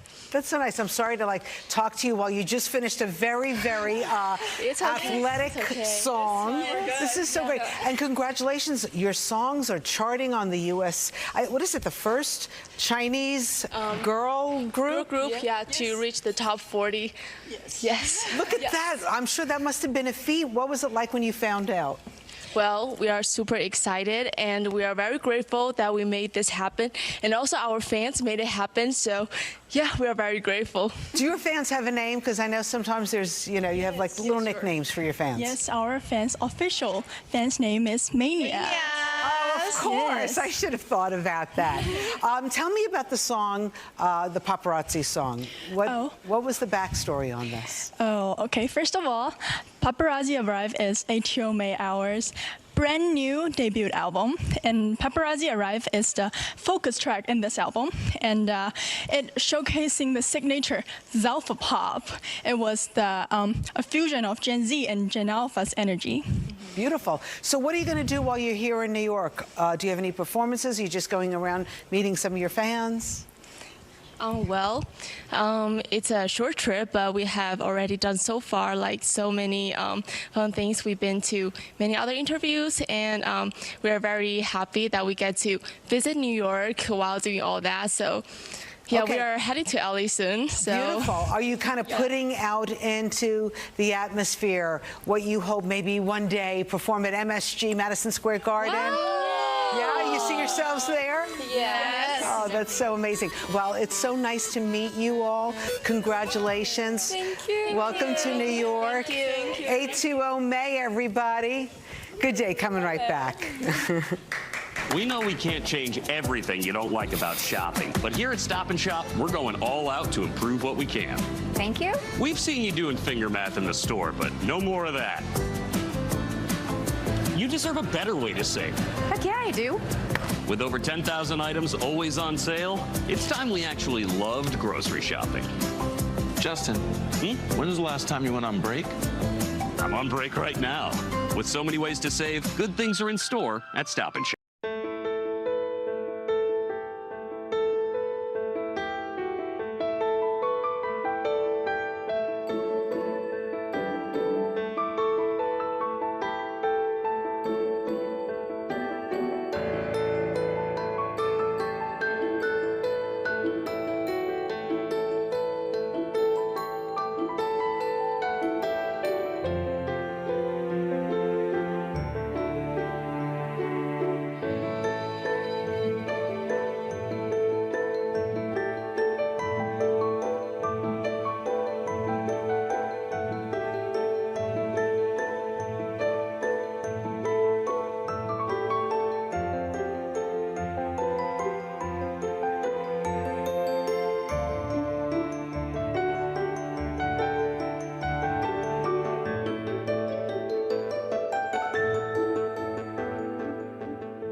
Fox. Okay, it is a gorgeous cookbook. Athens, Food, Stories, Love. It's the 11th cookbook from award-winning author Diane Kochilas. Did I say your last name right? You did. Okay, you beautiful. did. It captures the city's incredible and ever-evolving food energy, explores all of the greatest dishes from Greece's most visited city.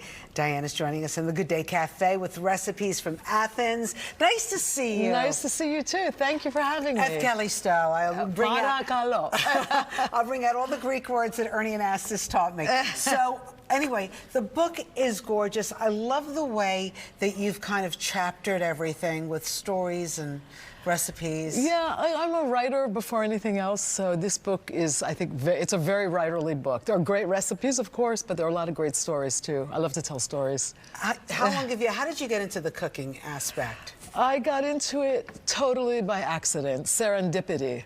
A long time ago, I was working in editorial, and the person who was, I was editing a food column, and the writer was quite well known at the time, and one day over lunch, this was way back in the day where you could actually have, you know, long lunches and conversations.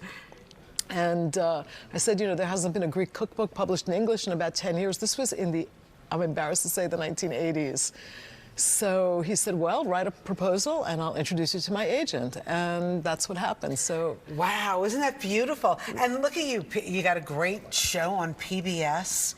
I'm proud of that show. It's a beautiful show. It's a fantastic show. And I love your cooking. Let's talk about what you brought. These are some of the recipes. These are some of the dishes from the recipes in the cookbook. Yes. So these are all pretty well-known Greek dishes with a twist, which is kind of, to a certain degree, that's what Athens is all about right now. It's tradition, but it's also new stuff.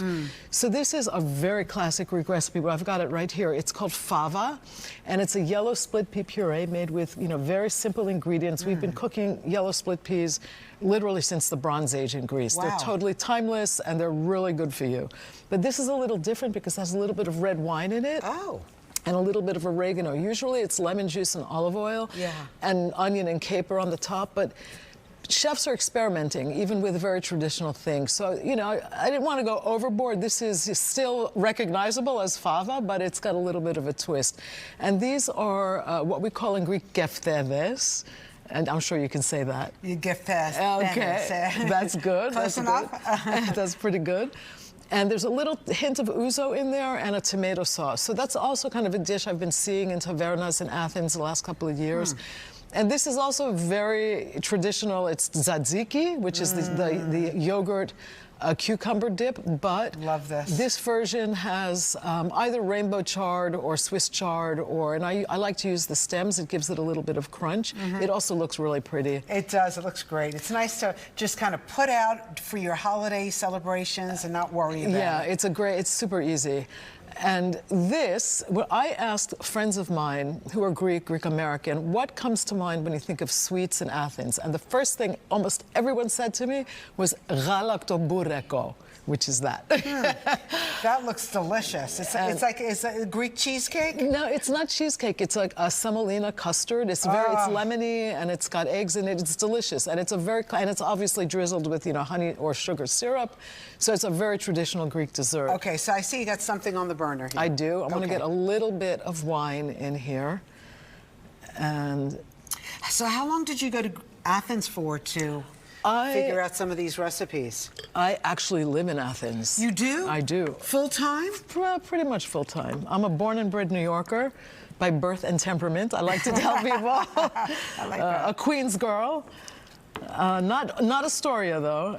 And I have been living in Athens for 33 years. I was a food writer there. I was a food journalist there for a long time. Well, it's nice to have you back here. Family still here in Queens? I have some family in Queens. I have a lot of old friends in Queens, childhood friends. Greeks I'm very grateful for my friends. Oh, I have that's so nice. really good old friends that I've known my whole life. And I have family in New Jersey, my sister, one of my two sisters, and the other one's in Greece. Oh, that's beautiful. Okay, so you put the red wine in there. What else? What other little secrets do you have, Diane? The only secret is also one of the secrets to longevity, because I'm from the island of Ikaria, and that's a blue zone, which I've heard of that, though. They live to what, like 1,000? Something like that. 170. I'm joking. 100 and something, though, for 100 sure. and something. Not all of them, but enough to make an impression on the world. And this is just extra virgin Greek olive oil, which, you know, goes into almost everything and is always delicious. And I've got the plate ready over there. I see it. I know. This is the finished product. That's the finished product. And Diane, we always love talking to you. The recipes are fabulous. It's in the new cookbook. It's called Food Stories Love Athens. Diane, always great to see you. Thank you for visiting us at Thank Callisto. you. Paracalo. I love New York. Thank you. We love you too. Thank you. Mike, it's nice to get Diane back here, right? Absolutely. Every time. She always brings great treats, so it's great to see you. And here we go. Let's show you what we have here in NYC. We've got kind of a mixed bag situation as far as the sky coverage is concerned. We do have some clouds out there, but they're not really giving us anything as far as precip is concerned. I mean, there's something to look at here because to the northwest, it shows that we have some snow, and it probably is. It is falling from the base of the cloud, but whether or not it makes it to the ground, usually if anything happens, it's a few wet snowflakes out of it, and that would be for mainly our northwestern counties. Sometimes it kind of scoots down into the core of the tri-state, but not much at all. Temp-wise, well, we've got our temps in the 30s and 40s. We actually jumped it back up. We're now at 42 Central Park, 43 in Newark, 30 degrees for you in Monticello. So some of us still freezing up to the northwest, but this is definitely a cooler day than what we had yesterday. Most of us are running around 10 to 15 degrees cooler now than it was at the same time yesterday. And there's also that wind coming in from the west-northwest at around 15 to 20 miles per hour, making it feel like 31 right now. Central Park feels like 35 degrees out at Newark. So that wind and temperature factor, the wind chill factor, definitely makes a difference today. This is probably one of the coldest days. Today and tomorrow are going to be the coldest days of this week, and then we'll start to get a little bit better. High pressure, which is in control, will keep us fairly quiet. As far as precip is concerned, again, that snow may fall from the cloud base, but not make it to the ground here in the northwestern counties today. It's even drier tomorrow as we go into it, high pressure sliding to the south. But then what's happening is we have a warm front that's drifting toward the capital district. That means maybe some clouds and showers trying to head into the southern sections of New Jersey as we head through Wednesday morning. So just be on the lookout for that, and it may try to bring some more showers through at that time. It's all in that 7-day forecast. More showers toward the end of the week. Then we're doing better after that here. Rosanna, over to you. Stick around. Good Day's coming right back after this break.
We are continuing to follow breaking news this morning out of Brooklyn. The New York Post is reporting an officer was shot by a murder suspect on Thomas Boylan Street in Brownsville. It happened about 8 o'clock this morning. When officers arrived, they were told a 41-year-old man had been shot in the chest. He was pronounced right there He was pronounced dead right there. The Post says the officers were guarding the crime scene when they were confronted by the suspect who opened fire, and they returned fire. The injured officer is reportedly in stable condition. The Post is reporting the suspect is dead from a self-inflicted gunshot wound. We will continue to monitor the situation throughout the day. All right, let's talk about tomorrow on Good Day New York. Mads Mikkelsen is here talking about his new action fairy tale movie, Dust Bunny, and Wicked for Good star Marissa Bodie is here. All right, have a good day, New York. We appreciate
All right, Newsroom Live here at 10:02 on a Monday morning. Thank you so much. If you are streaming Good Day New York here on our YouTube channel or Fox Local app. This is Newsroom Live, and we are watching everything that's happening in the city. You can see our big board right here. We've got video feeds from all across the country, including right here in the city. Taking a look outside right now, it is one of those cold and crisp days in November. It's going to be cold throughout the rest of this morning, maybe throughout the rest of this week. Weather is very important, but also this morning we do have some breaking news that we do want to get to. If we can take a live look again at our big board that we have. All right, Live View 4, you can see it right there. Live View 4, the top corner of your screen there, that is where we are on the scene of a cop shot in Brownsville, Brooklyn. We can take that live right here. You can see our photographer, Roy Picorni, is on the scene there. He's been gathering information about exactly what's been happening. Here's what we know. An NYPD officer shot Monday morning in Brooklyn. Mayor Eric Adams does confirm this. You can see this is live video right now. This is still a very active investigation, an active scene as we're walking across the street trying to get a closer view. You can see just beyond that crime scene tape, you can see that's the crime scene unit that is on scene there, those investigators gathering some information. This all started at around about 6 o'clock this morning. This is Thomas S. Boylan Street. This is between Hegeman Avenue and Linden Boulevard, so pretty busy area, but also a residential area. There was a report of someone who'd been shot. Okay, so someone had been shot, and then officers who were nearby, they responded. But at some point along the way, they got into a car accident. So those officers then ran to the scene, and once they got there, they confronted the suspect. They apparently confronted the suspect inside of the apartment. And at that point, there was some kind of exchange. It's possible that the officer was shot. It's considered non-life-threatening injuries. May have been a graze wound, a facial wound. So it's not a life-threatening injury. But the mayor did confirm that that officer was shot. Not clear exactly what is going on with the suspect. We do have reports that the suspect may have taken his life, but that's not confirmed yet.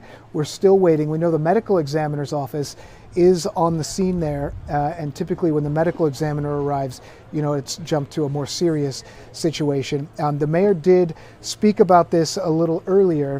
He tweeted, of course, the mayor is not in the city right now, he's in Israel right now, but he did put out a statement. He said, quote, "I have been briefed on the NYPD officer who was shot in Brooklyn this morning, quote, praying for the officer's recovery, and we will continue to monitor the situation." He says the first deputy of the city, the first deputy mayor, Mayor Andy Mastro, is headed to the hospital, and updates are going to be coming out as they are available. We're expecting that there will be a news conference from the NYPD at about 10:30, so about 25 minutes from now. But again, this is live in Brownsville, Brooklyn, where an officer was shot. A suspect may have taken his own life inside this apartment. This apartment is near Linden Boulevard. Large police presence. Our photographer Roy Picorni is on the scene there. He's been gathering some of the latest information.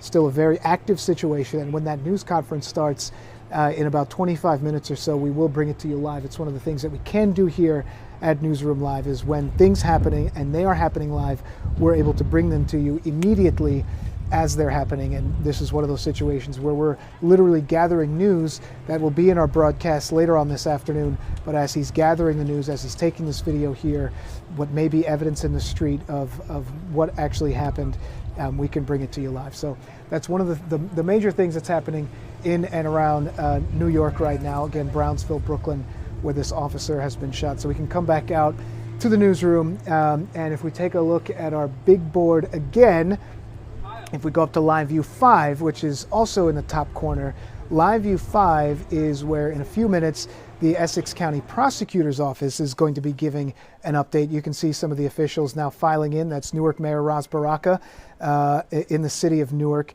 Why are they speaking? Well, they're going to be speaking because there was this terrible shooting, a mass shooting that happened over the weekend. A 10-year-old boy and a 21-year-old woman were shot and killed in Newark. This was on Saturday night.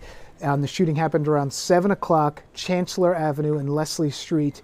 And the Essex County Prosecutor's Office is going to be giving a briefing. It's going to be starting in just a few minutes. One of the things that's significant here, of course, is that there was a 10-year-old boy who was shot. A 10-year-old boy, I'm told he was a football player in the city, just a 10-year-old boy. 11-year-old boy, two men, 19 and 60, also shot in stable condition.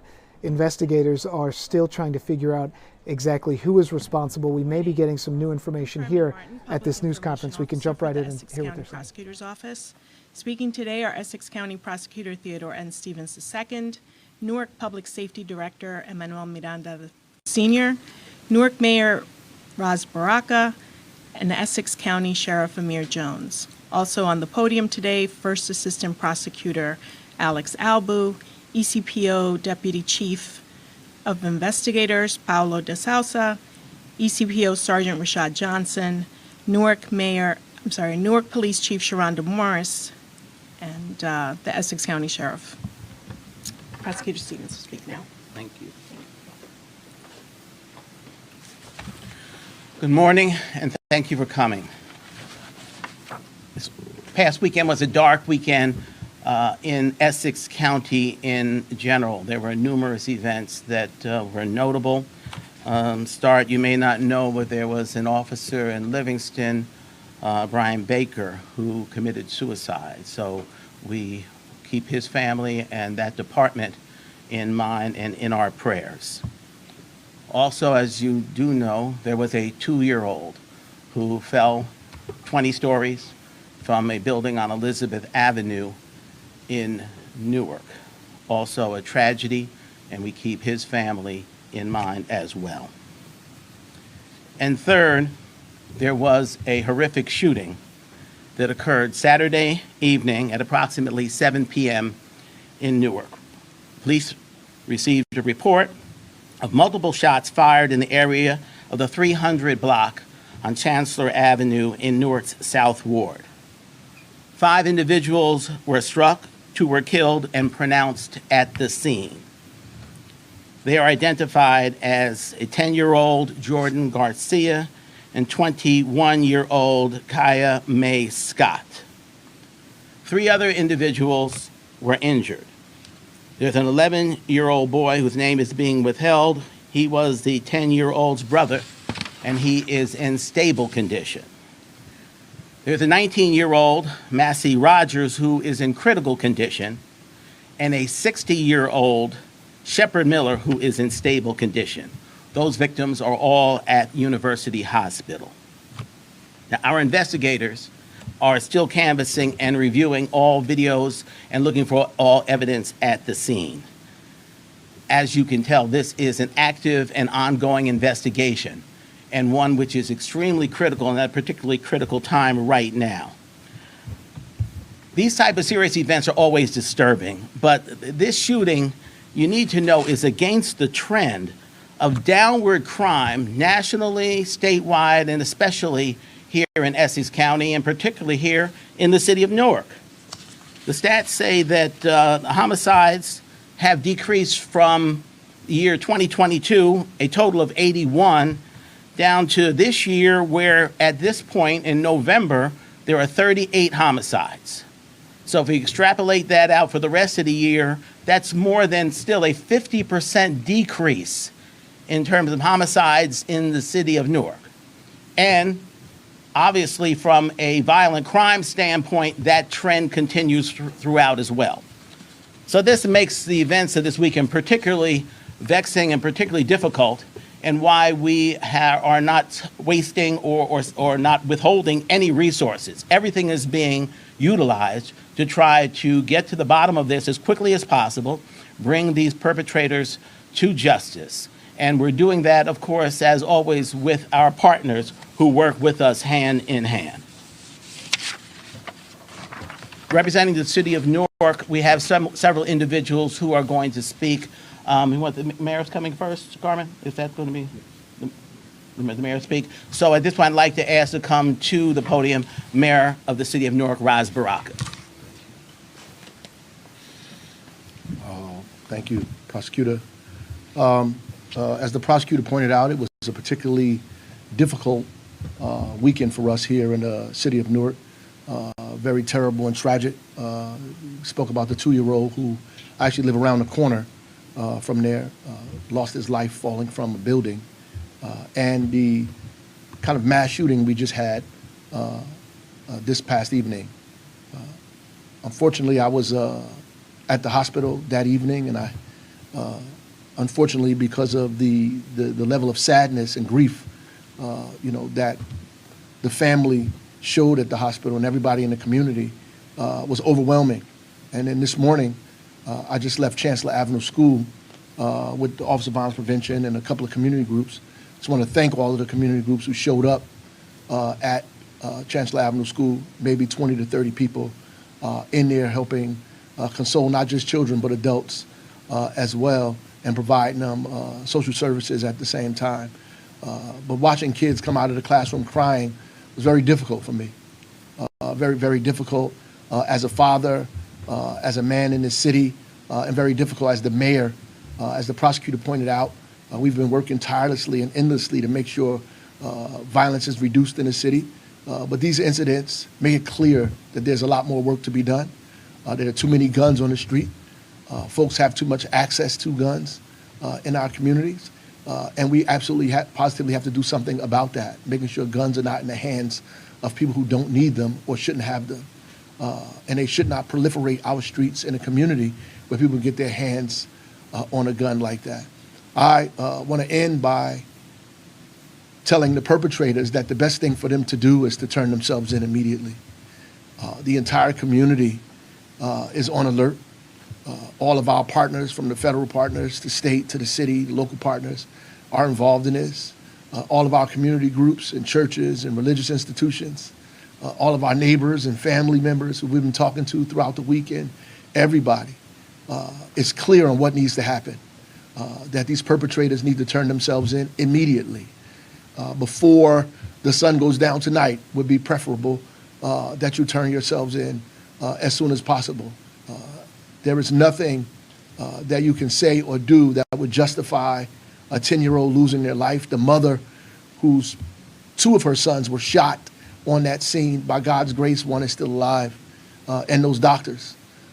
We are asking, in fact, we are demanding that you turn yourself in immediately, because the community is on alert and on lookout, and will make sure that justice is done in this community. Thank you. Thank you, Mr. Mayor. Our partners in this, as the mayor indicated, our federal, state, local partners have been extremely impactful over the years. That's what's helped contribute, and primarily responsible for contributing to this downward trend. Our primary partner on all this is always the Newark Police Division, and they are headed by our next speaker, Director Manny Miranda. Good morning, all. My name is Emmanuel Miranda. I'm the public. So we were taking a live look there at the situation in Newark. A 10-year-old boy shot, identified this morning, and one of the things that was notable is that his brother, the 10-year-old boy, was killed, and his brother, who's 11 years old, did survive. And so you heard the mayor of Newark, Ras Baraka, demanding that whoever is responsible for this, that they do come forward. We'll see if they release any other information, maybe some video, surveillance video, at that news conference. If they do, we'll be sure to bring it to you here on Newsroom Live. For now, we're going to take a break. When we come back, we're going to take a look at two other stories that are making headlines in our area. A Jets player shot in Midtown, and Mayor-elect Zoran Mamdani. Very interesting comments when it comes to meeting with President Donald Trump. We'll be right back.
All right, back on Newsroom Live. You can see we've got the big board up there, all the video and all the feeds that are happening in New York City, Live View 4. We're not going to go to it. That's where that shooting is in Brownsville, Brooklyn. We'll check back in with the NYPD. They're expected to give an update. We know an officer was shot. The suspect may have taken his own life. In Live View 5, investigators are giving an update about the shooting in Newark. We were just in with that news conference a short time ago. Mayor Ras Baraka demanding that whoever's responsible for that deadly shooting took the life of a 10-year-old boy and another 21-year-old turned themselves in. For now, though, we also want to talk about some of the things that are happening in the city politics. And it sounds like the mayor-elect may be taking a trip down to Washington, D.C., which was surprising to hear. President Trump said this time that he may want to have a meeting with Mayor-elect Zoran Mamdani. What's going on? Yeah, well, the president has been a little more conciliatory recently, and last night it was dark, so it was pretty late last night. He told reporters that he gave some new information about how Mamdani wants to come to Washington for the meeting. The president says we'll work something out. I want to, I'm paraphrasing a bit here. I want to see him do well. I want to see New York do well. These guys have been at each other's throats It's a little constantly. different than calling him a communist, which he did often on the campaign trail. The president calls him a communist. He calls the president authoritarian. The president threatens to withhold federal money and send in troops. And this sounds like the tone here sounds a whole lot different. But look, let's face it. They're both elected officials. The goal of an elected official is to serve your constituents. Right. And hopefully, just for the good of everyone, they kind of come together and do what they can do to help New Yorkers. Is this kind of the reality of, all right, I'm in this position. It's the biggest city in the country. You're going to have to deal with me. We can just be fighting all the time, or we can at least maybe try to show some kind of good faith here, even if it's going to get ruined 6 months from now. But we'll see how it starts. I mean, I don't really think it serves either of them to try to undermine the other. Right. I mean, the thing with the president is he could use Mamdani as sort of like a boogeyman, kind of a foil for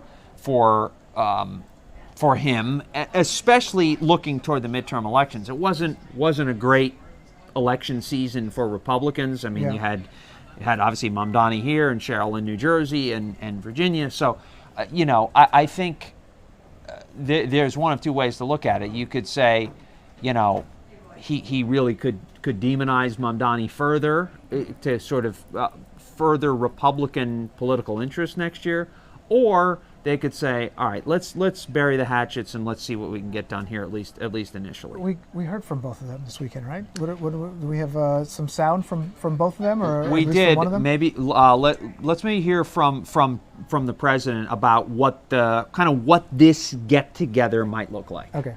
The mayor of New York, I will say, would like to meet with us and we'll work something out. But he would like to come to Washington and meet, and we'll work something out. We want to see everything work out well for New York. See everything work out well for New York, I think, is the end of what he was going to say there. Yes. So, yes. And it was interesting how he framed that. He said the mayor wants to come to Washington, so I'll allow that to happen. Well, it's all right. There's always this power dynamic. It's like, he asked me, so I am granting. It's sort of this. He's trying to establish I hold the cards. I will determine your future. And Mamdani spoke as well. He did, and he spoke specifically about the interesting thing he spoke about, and the new piece of information is that he met with Jessica Tisch last week. We didn't know that. Okay, all right. So it's different. This is what we've been talking about for weeks and weeks. Is Tisch going to stay on? Yeah. And so now there was an actual meeting that happened. There was an actual meeting. What he didn't say, though, is if she has confirmed that she will in fact stay. It certainly, I mean, reading the tea leaves here a bit, it doesn't seem like they would get together and go through all these machinations if she wasn't very seriously considering it. But we've gotten no firm indications that she is staying. And Mamdani said what he has said before, which is that, hey, when there's an update, I'll let you know. So let's take a listen to that one. I met with Commissioner Tisch just this past week and continue to be confident in the necessity of us delivering on this agenda and more. The conversation was more about what it can look like to continue to deliver public safety and what it could look like, especially without the distractions that we've seen over the last few years. And this is something that I shared, that I want this to be about the outcomes, because the most important thing is that New Yorkers are given a city that is safe and a city that is just. And too often those things have been put in tension. Pretty interesting. And what else is going on? Got something with Mayor Adams, right? Yes, He's in Israel? Yes, Mayor Eric Adams is in Israel, and he met with Benjamin Netanyahu this morning. This is video of him from yesterday at the Western Wall, and then this morning, this cropped up on his schedule. He got together with Prime Minister Bibi Netanyahu. This is video. Right? This is not from today. This is from, I believe, when they got together during the UN General Assembly. Which was in September, October. In September. So, but yes, they got together behind closed doors. And forgive me as I read a bit. Did you reach out to the mayor's press person? I did. I reached out to Fabian Levy, his spokesman, and Fabian is with the mayor in Israel. You actually saw him. Can we go back Can we show that? So that's Fabian in the right next to the mayor there. Okay, that was right. So I was texting with him today, and I said basically, what the heck happened in the meeting today? And he said they, meaning Netanyahu and Adams, mostly spoke about how they can continue to work together to combat the narrative that has allowed anti-Semitism to grow across the globe. And I said, okay, thank you. Did he invite him to New York City for the swearing in? Which is the big question, because when he was on the campaign trail, Mayor-elect Mamdani said, if Netanyahu ever comes to the city, I consider him a war crime similar to some of the other countries, and I'll call for his arrest. And Fabian Levy told me it didn't specifically come up. I don't know if I believe that, but that's what interesting. That's what he said. It's not a no. It's not a no. Didn't specifically come up. Maybe it randomly came up. But maybe accidentally came up. Look, so and Mamdani was asked again about this over the weekend. Will you have Netanyahu arrested? And he said, basically, I will exhaust my legal options. Can I see him? First of all, is Netanyahu going to come here for a swearing in? Who knows? If he does, can you envision a scenario where Mamdani's first major action in office is having Netanyahu arrested? It's possible, but seems unlikely. Seems unlikely. Yeah.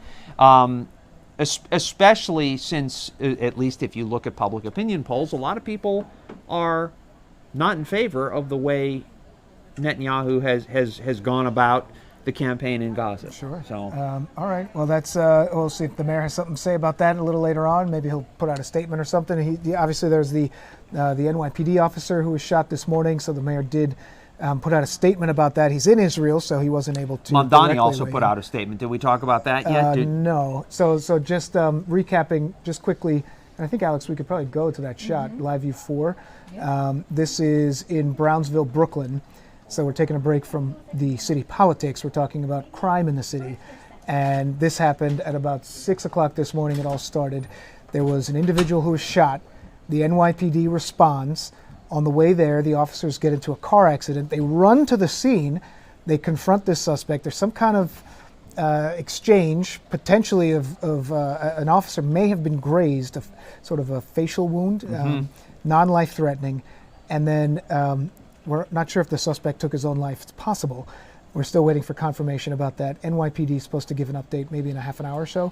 And the mayor confirmed those details and said that the deputy mayor, Randy Mastro, is on his way to the hospital. And now you're saying the mayor-elect put out a statement as well. About half an hour ago, my thoughts are with the NYPD officer who was shot this morning in Brownsville. They're again confirming that he was shot. And I'm praying for his recovery. I'm grateful to law enforcement for their quick response, and I will continue to monitor the situation as it develops.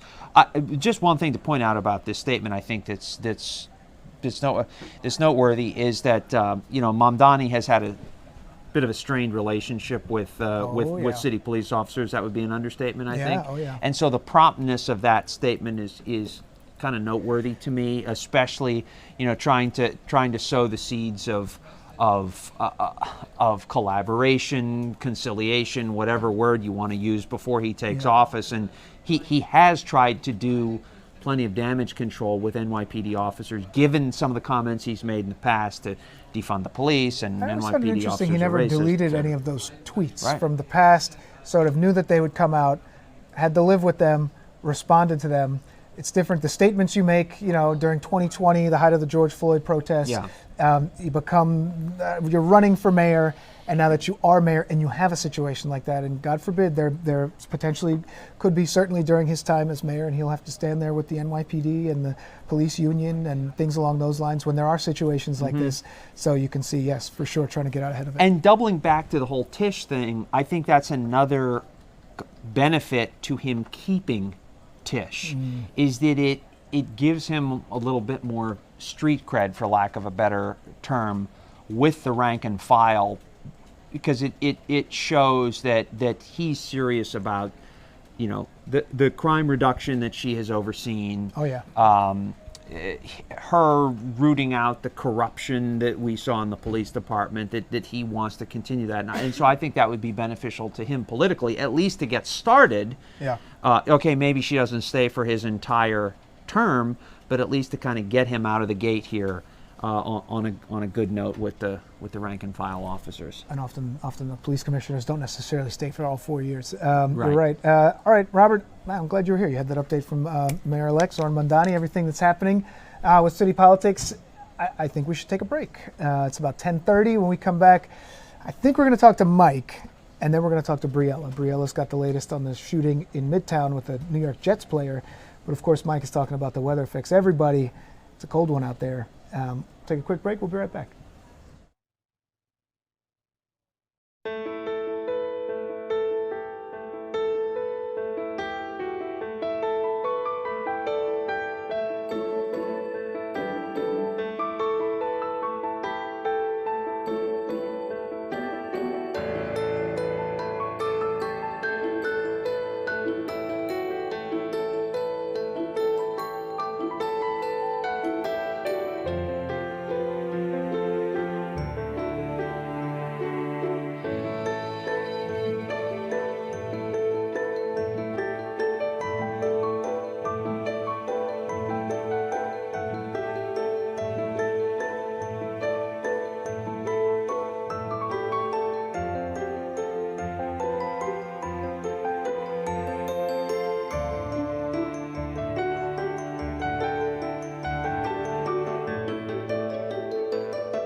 All right, we're back on the air. Newsroom Live. It is 10:31. We're taking a live look at our big board. You can see we got everything that's happening here in New York City, all across the country.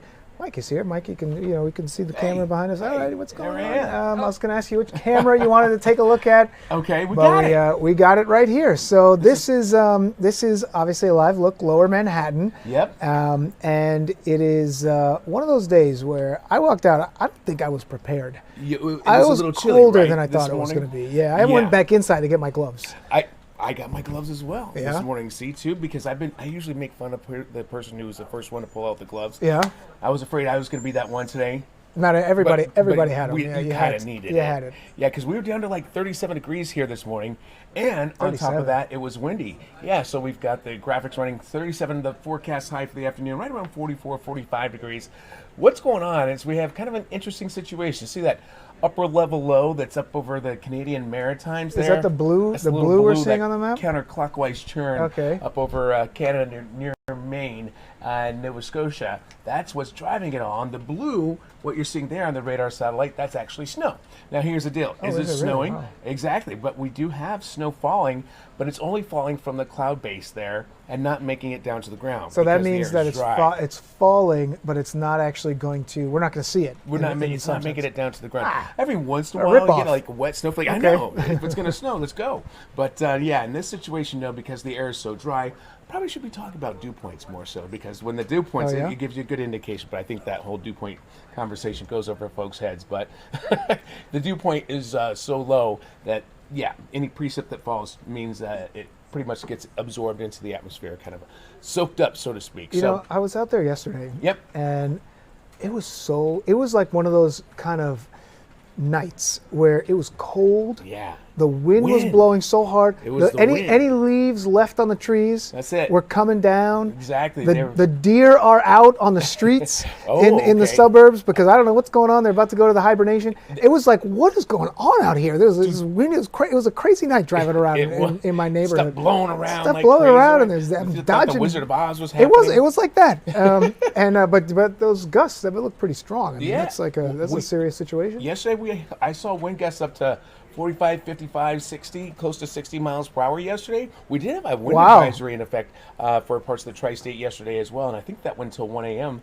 for the metro areas. So, one of the plus miles per hour. You get some tree limbs and power lines, though I didn't hear much going on damage-wise and power outages, but yeah, it was kind of a windy, cool, felt like winter was trying to get us for sure. One of the benefits of this little situation that we do here, Newsroom Live, and I can have a little conversation, because you said what do you say, wind advisory? Is that what it is? Wind advisory. What triggers a wind advisory that's different than just like us, a windy day? Yeah. So wind advisory usually is when you get wind speeds up to about 40 miles per hour or higher. Okay, so that's almost like tropical force winds, it's right? actually pretty much the same number. And once it gets above that, then it goes to either a wind advisory or a high wind watch or warning. That's when you're talking about winds that are more like 55, 60 miles per hour. Okay. So above about 40, you're in the wind advisory range. Around 55, 60, it goes to the high wind watch, and that's when you have got real potential. problems. Yeah, Okay. for tree limbs, power lines to come down, things of that sort will be quite common. How are we doing? How are we doing the rest of the week? The rest of the week actually doesn't look too bad. Yeah. I mean, there's not just a get lot used to going it, on. right? Just get used to being just cold now, right? I mean, It's I was chilly. just on vacation. You can't come in here and slam me with a big weather event as soon as I come back. Actually, that does happen because that's the way Mother Nature likes to play. That is. Likes to roll. But it looks like this little upper level low that we were talking about with these lake effect snow showers. Can you believe that? That's lake enhanced snow showers, lake effect snow showers. They're going to kind of pull away from us, though. And so it'll still be kind of on the dry and breezy side tomorrow. Cold. In fact, tomorrow morning might be even colder than what we had this morning. Okay, so definitely just so you know. a seat warmer day. Yes, seat warmer day. You didn't use it today? No, I did. I was going to use it tomorrow, too. You're going to need it tomorrow. All right. So it's a little colder tomorrow. We start off in the upper 20s to low 30s. So, yeah, that's even colder than this morning. And then after that, we see a slow, gradual warm-up. Going to be some rain chances coming through. One for us on Wednesday, but most of that's like South Jersey. It's not a lot for us in the core of the tri-state or up into North Jersey, the lower Hudson Valley.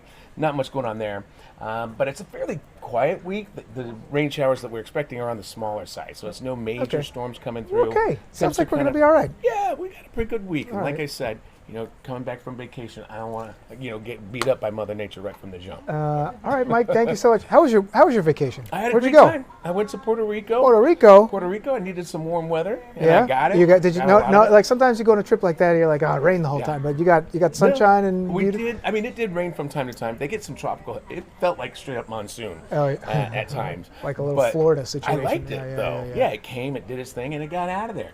And I think the lowest temperature that I saw was about 77 degrees, and that's for the low. The highs were more like 85. So it was beautiful. If you've never been, I would recommend. Do it if you can get it. Exactly. All right, exactly. Mike. We'll check back tomorrow morning, 4:30 in the morning. Good day, Sounds good, wake up, man. and good day, New York. And we'll be back here, Newsroom Live, and let's take a look at our big board. We got some issues that we want to talk about. Briella Tom says she's over. She's sitting. Briella, can She's you? waiting. No, there she is. Briella, what's going on?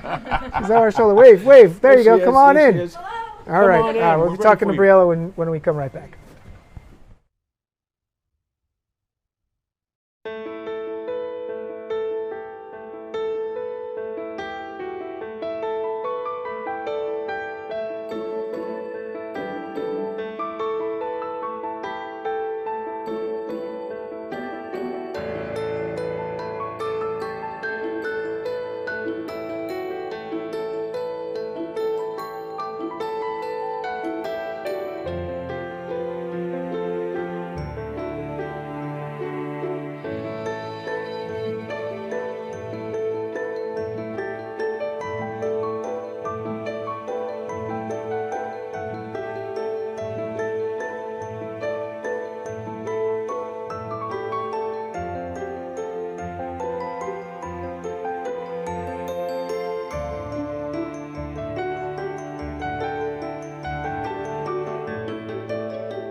All right, welcome back to Newsroom Live. It is 10:39. You can see we got our big video board here. Our very own Briella Tomasetti is here. Hi, Briella. Hi. There you go. Okay, we're going to be talking to Briella in just a minute. She's following a very serious situation that is happening in Midtown. We're following the latest on a Jets player who was actually shot. First, if you can see in the top corner, it was ELC 4 right there, the top corner. That's Governor Kathy Hochul. She's speaking right now about the need for federal heat assistance in New York State. Let's dip into that just briefly to hear what she's talking about. And I will never forget the times when power was shut down. Oh, let's go back to October 13th, 2006, when there was, I believe that's when we had the 2-week shutdown of power in Western New York. And I was home with little kids and had to, I know you're not supposed to, so I don't recommend it, but literally the only way I could keep them warm was to open up our oven and sit in the kitchen surrounded by that and try to stay warm. And that happened so many times as a mom and as a child, seeing that happen. So this is a matter of life and death. I mean, people in Buffalo have lost their lives from the extreme cold. And we're taking it very seriously. So no, not having this assistance to be able to pay bills mean people are going to you can hear that's Governor Kathy perhaps Hochul. We have to have their bills, have their, what she was saying, not be paying their bills and not have service. On the Trump That's not an option. Or even the fact that bills are so high and they keep them so low, and the little kids are shivering at bedtime. I mean, how many blankets can you put on a cold? We're still hearing her, the governor, and she was telling kind of a personal story there when she was talking about. Just fill me in because you were listening. I don't hear her. Oh, she was telling a personal story about how when the weather gets cold, you know, it's parents sometimes have to take desperate measures. She was talking about opening the oven to keep her own kids warm. She lives what? But she's up in Buffalo, she's right? Up in the Buffalo so that's area. A lot different than our weather down here. That's but right. We get those cold days. We do. We sure do. So she was calling on the Trump administration. Again, that was Governor Kathy Hochul talking about an issue that affects all of New York State. Briella, I know you were following a very serious situation here in the city. This was a shooting that happened over the weekend. I remember hearing about this, and then what caught a lot of people's attention was that there was a New York Jets player involved.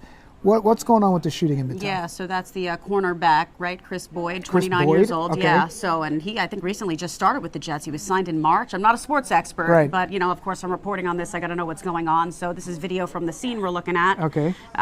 This happened, early Sunday morning around 2 a.m. right in front of Say Less, that restaurant close to Penn Station, I heard about that. I heard this very like a popular, it's like a restaurant during the day, kind of turns more into like a happening spot at night. Yeah, I've been there a couple of times. It's Asian fusion. Food is really good, but it's a popular spot for rappers, athletes, a lot of high-profile like a people. Seen and be seen kind of place? Correct. You think about the time this happened, Saturday night, Sunday morning.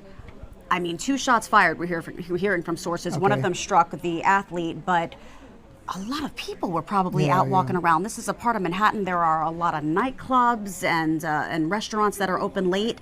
This could have been worse, and thankfully we're hearing critically but injured but stable condition. Stable is good. It's good to hear that it's not going to get worse from here, hopefully. At least not right now. Yeah. So he would have been out on Saturday night, you know, with whoever, and this happens late, so 2 a.m. So it's kind of late into the evening. I thought I saw that there was some kind of confrontation or an argument or something like that between 2 people, and then the shots were fired. Like what do we know? What are the cops saying about that? I would assume now, is it inside the restaurant? Did it happen outside the restaurant? We know that at least the New York Post reported 2 cars fleeing the scene, and now the NYPD releases the surveillance video, very short clip and images of the suspect. I don't know. I mean, you see in that clip, he was picking up the gun there. Is that what he's doing? I don't know. Okay, he's picking up something. He's picking up something. I don't want to speculate. So this is one of those situations where no matter where you are in the city, you can almost guarantee that there's going to be a camera. So this is the individual. They got a clear shot of this guy. So this is the individual who may have been involved in the argument. Maybe was the Jets player the target? We don't know, right? We don't know if he was in connection is very different than the person who pulled the trigger. Okay, and we because we don't know right now if maybe Chris Boyd, was he the intended target? Was it something that maybe he was just there and there was a shot fired and he was hit?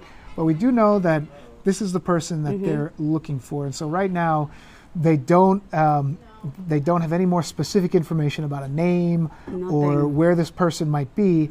But the good news is they do have a pretty clear picture. He's wearing a specific hat. It looks like the hat. There's no like facial mask or anything. Yeah, You can see what this guy looks like. He's got the braids, the dreads. It looks like he has a hat. You can see the black Jeep there in the frame. I don't know how that's connected to the scene, if they just happen to be parked outside. Then it also brings up the question, did these two know each other? Right, did they know each other? All right, so this is something that we got to track pretty closely. Anything else that we should know? Any reaction that's sort of coming in? I know the Jets played on Thursday last week, so they played the Patriots last week on Thursday night. So they didn't have a game on Sunday morning. Right. So maybe the players were kind of free to just they could hang out. They're guys. They're people. Exactly. They kind of go out. They enjoy the city. But his teammates and some others are responding this morning. Yeah, they responded on social media. A couple of teammates, of course, wishing him a speedy recovery and asking for prayers. Mayor Adams also commented on the situation. Now, it's interesting because the NYPD did not identify him. The New York Post did.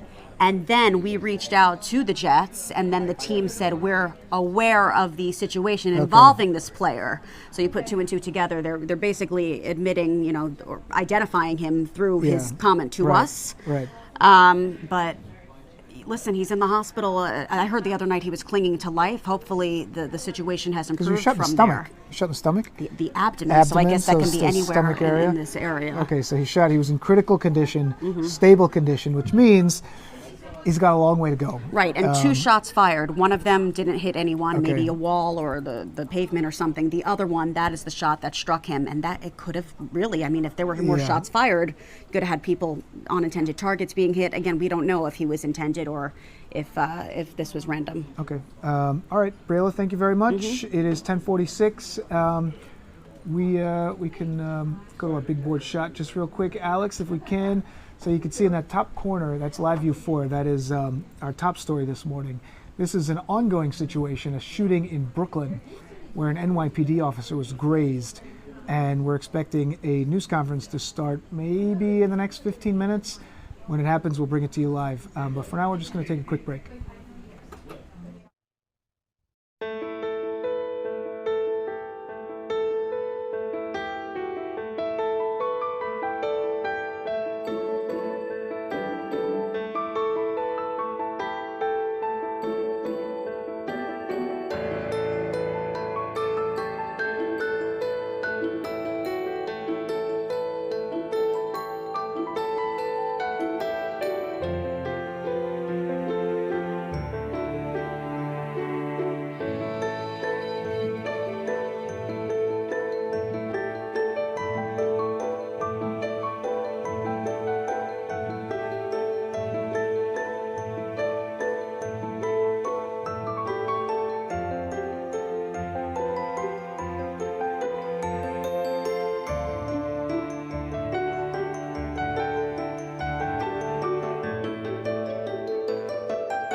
All right, Newsroom Live, 10:49. We got about 11 minutes left, and we're going to jump up to that camera that's right about there. It is 6th Avenue, and you can see the Christmas tree. The Christmas tree is up. That's outside 6th Avenue, the Fox News headquarters. Briella, you were saying you don't think those are the lights? I think those are just the ornaments. Yeah, I don't that's pretty though. It's always a nice sight to see in the city. It Everyone, is. you know, New York is one of those top holiday destinations. Everybody, like my sister lives in Miami now. Oh yeah. She comes up every year for Christmas. Yeah. Even when it's like 8 degrees. And then she goes right back. She goes right back just to get this. You're Just right. to get her pictures in and come to Manhattan, walk around. Starting around this time, because we have the Thanksgiving Day Parade, and then everyone comes up for Christmas. You want to see, you know, the tree, Rockefeller Center, and all that. And then, of course, there's the New Year's Eve. There's the ball drop. So that becomes a very busy time. And it's one of those things where, is it too early to start thinking about Christmas? Because we just had Halloween. Like, I feel like, it was 2 weeks ago. Personal preference, I think. What do you think? Is it too early for you? For me, yes. Yeah? I gotta okay. wait till Thanksgiving. But then you see these Christmas stores that are open all year. I think there's Right. one in Little Italy now. Oh, yeah? And I mean, it's like summer and that place is open. So if you really want to like be a diehard Christmaser or, you know, holiday season person, you go in, you can get your ornaments, take your kids there. But Inez has her, I think, Thanksgiving tree up. Oh. So, yeah, it's up there in the Weather Center. What is this? Is this your sister's house down in Miami? No, she put the tree up with my parents. Everyone's down there, and they didn't book a return flight yet. So they're just hanging. They're just chilling. You know, I read a report that said that people who put up the Christmas decorations earlier actually have higher happiness. Because it's linked to like childhood nostalgia, like you have a good memory. I was thinking as soon as I heard that, I thought like instantly my childhood memory. There's a memory of like the music playing and putting up the individual ornaments on the tree. Like it's like it just triggered a moment, and it was a happy. Yeah, no, moment, it brings you know, that up for often. people. Now, I don't want to be like the Grinch, but no, it's not. It's not. It's a Okay. little. It's a little somber. It's sad Okay. though. My father sometimes gets a little crumpier around the holidays, and I think that his father died on November 21st. Okay, right. During that season. So for him, it can bring up some sad memories. Right. But you got to think of the good ones too. So maybe some people associate it with their childhood nostalgia. Other people, maybe they've lost loved ones during the holidays, or a really significant upsetting event happened to them. But I always think of good memories. Christmas Eve at my house, big Italian family. Oh, yeah. The dinner doesn't come out till like 10, 11 o'clock at night. The kids are on the couch till 2 in the morning. Do you open some of the presents at night, or do you open couple, them? yeah. That's what you don't make everybody wait till the morning. The 7 fishes, good food. Oh, the 7. Oh, forget it. So we were out on the streets of New York earlier today. Okay. And our very own Crystal Young was out. I think she was at 61st and 2nd Avenue, so the Upper East Side. Let's take a listen to what some New Yorkers are saying about all this. I would say it's a good time to take it out now. Okay, right? Yeah. Right, we're Like in the zone. Middle of November when it's cold and chilly. Yeah. Not when it's like super warm out still. It makes people feel good. Yeah. Everybody should decorate every day. I think we'll decorate after Thanksgiving this year. Okay, got you. Not too early, I guess, but we're excited for it, right, guys? Yeah, okay. Yeah. I feel like you're right in the traditional zone of like right after Thanksgiving. Some people start after Halloween. I see. No, we're more traditional, but we've seen our neighbors prepare already, so okay. and the trees are out. We love to smell them. It's exciting. Yeah, it is. Are you guys excited to help put it all together? Yeah. Yeah. Okay. How about you? Yes. Yeah. So you gotta ask the kids, are you good? Everybody's happy? Putting up the tree, said they like the smell. You walk around, I mean, of course now in the city, you see those stands set up, you gotta be careful. If you get the tree, make sure you water it. So there you go. And this early in the morning, I'm a reporter going out and getting sound. People don't like to stop, but this, just because they stopped and they were smiling, it's a conversation that brings happiness. There you go. And good thoughts, good emotions, right? All right, we'll end on that one. Briella, thank you so much. We'll take a quick break. When we come back, we're tracking what's happening in Brooklyn. And I also want to tell you about our new podcast. It's called Heat NYC. We did a very, very interesting interview with an FBI officer who took down a major New York City crime family. We'll be right back.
All right, we're back up and live here on Newsroom Live, 10:55. So if you look at Live View 6, which is that camera right there, that is inside Brookdale Hospital in Brownsville, Brooklyn. We are expecting the NYPD, possibly Deputy Mayor Randy Mastro, to give an update on that officer, the NYPD officer who was shot earlier today. And that is the scene. Maybe we could check in at the scene. You can see it's still a pretty active scene there. Live View 4, the top corner. You can see our photographer, Roy Picorni, is still gathering some video. The NYPD, still an active investigation there. They want to, when an officer is involved and shot and a suspect is potentially dead, they have to gather all the information, have to be completely accurate with everything that happens. And that news conference may start in a couple minutes. When it does, we'll bring it to you live. And that's what we're tracking this morning, so we'll let you know when that happens. We also want to tell you about an exciting project that we have here at Fox 5. It's a new podcast. It's called Heat NYC. And in this podcast, I talk to former FDNY members, NYPD, law enforcement officers about their careers, some of the outstanding moments. The latest one that we released is a former FBI agent who took down one of the biggest New York City crime families. So let's just take a quick preview of that, and then we'll check back in with what's happening in Brooklyn. Take a listen.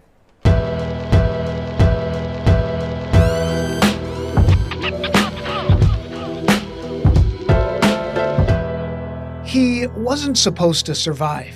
Michael Cookie Durso had already taken a bullet to the head.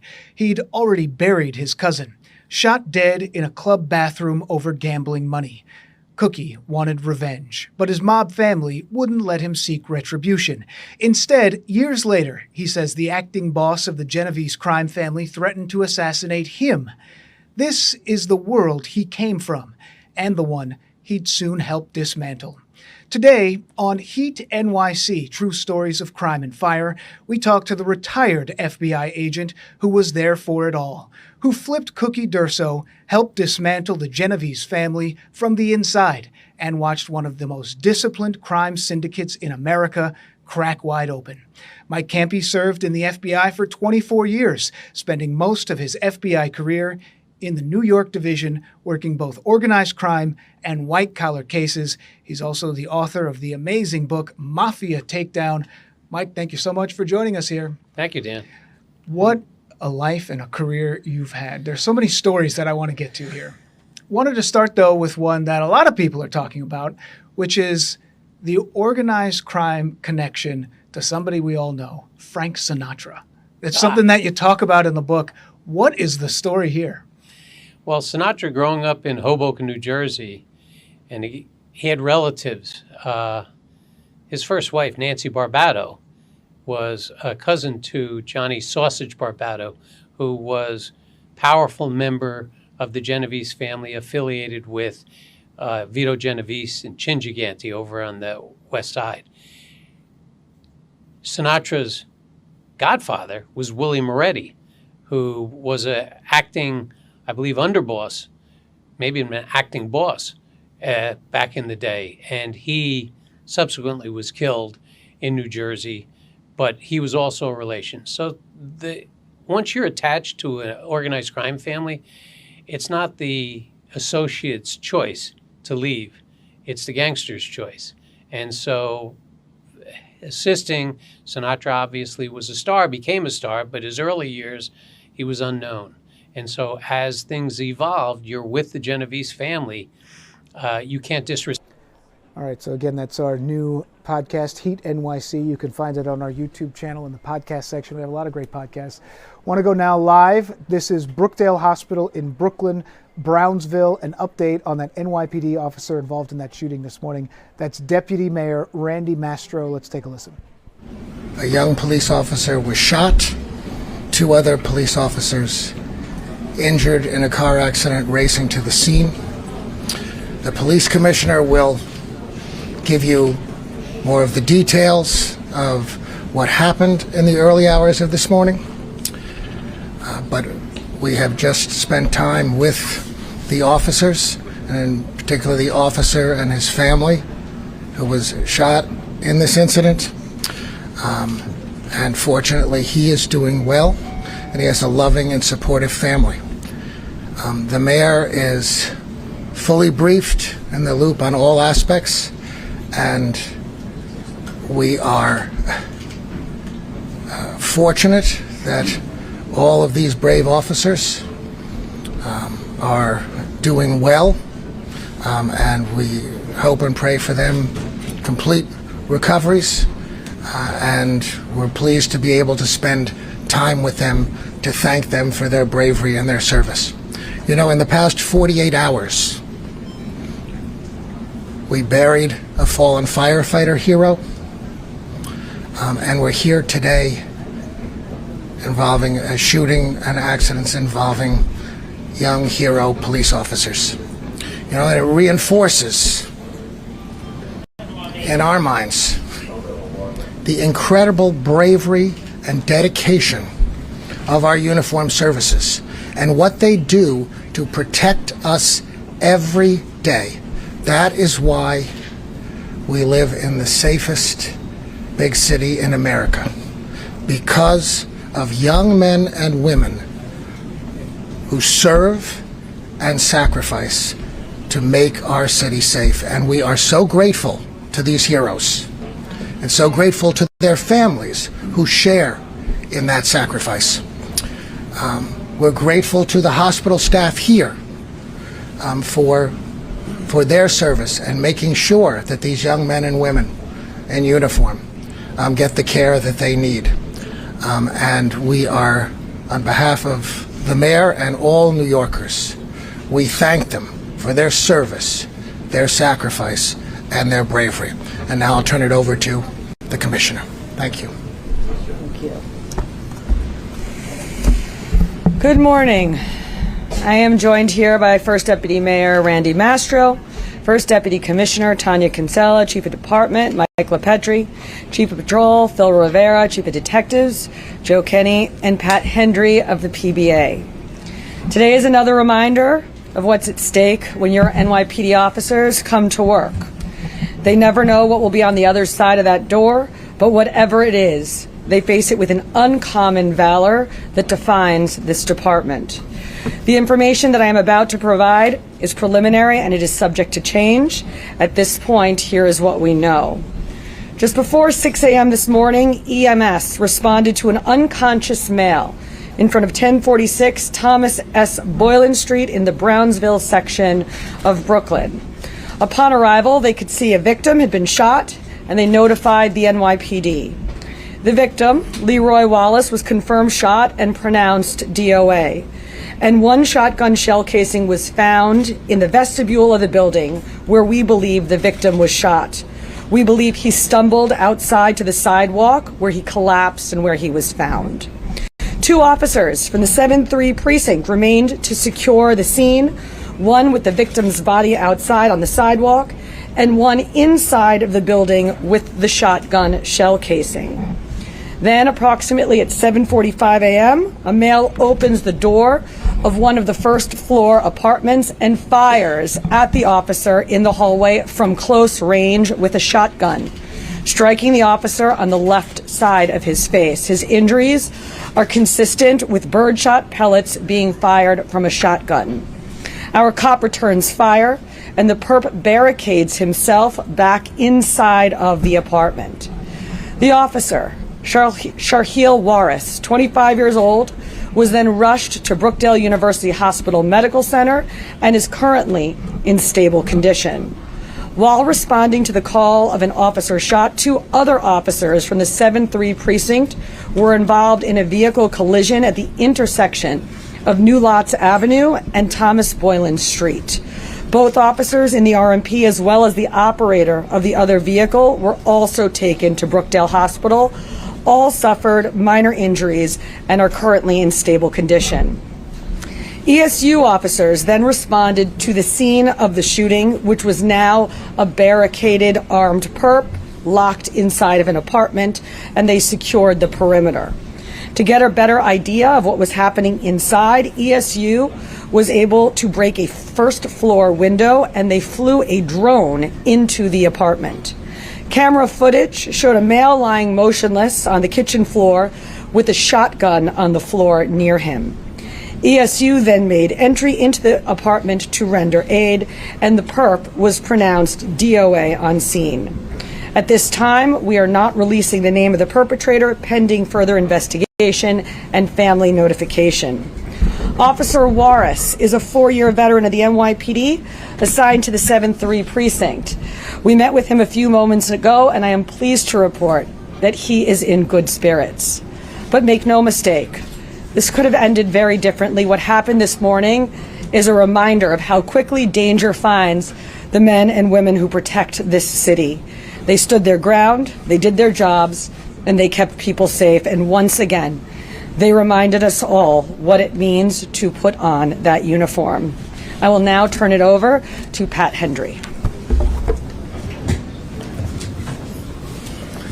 Pat Hendry, President of the New York City PBA. Last night, when this police officer turned out in roll call, he had no idea what he was going to face during his tour. And even when him and his partner received that radio run, they didn't know what they were going to face inside that apartment behind that door. But when they went to that location, all they saw was a New Yorker in need, and they didn't hesitate. They took action. He came within inches of losing his life, but because of his skill and his composure, he's in that hospital room right now, upbeat. I had the opportunity to talk to him. 19 years old when he took the test to become an NYPD officer. 21 when he came on the department. A job that he always wanted to do, and he loves doing it. And he's going to continue to do it and do it well. But we ask all New Yorkers to pray for this police officer so that he gets back to full duty. And support all New York City police officers more than ever. And I ask all of our elected leaders to work with us, to support New York City police officers. Help us make our job easier. Do not make our job harder. Together, we can keep New Yorkers safe, but we need your support more than ever. Oops. All right, we'll now take a few questions. All right, folks, we have a picture of the shotgun, and we're going to take some on-topic questions. We're going to start with Rocco Frascadola, New York Daily News. Commissioner, Chief Penny, what was the homicide about, and was there any indication between when police arrived and when they opened fire that the gunman was in fact still inside the building? No, there was no indication that the gunman was still inside. Night watch detectives from Brooklyn North detectives actually knocked on that door an hour previously and got no answer. As far as the homicide, we're still looking into that. It appears that this could have been a neighbor dispute because the victim of that homicide lived in the apartment down the hallway. Okay, Okay, yeah, I was just going to ask about the relationship, if there's any known relationship among those men, and also, was this person, the suspect, was he known to any prior arrests? Or Like I said, not positively 100% identified as of yet, but we do have a person of interest that we're looking into, and that person has no arrest history in New York City. When the officer, after he was shot, when he fired back at the suspect, I don't believe you said, did anybody get hit? Did the suspect get struck at that point? We believe the suspect was shot by the injured officer who returned fire once he was shot in the face. Okay, and do you know where he was shot at that point? Not at this time, still under investigation. And we go to WABC. Could that injury have been the fatal injury, or was there also a self-inflicted wound?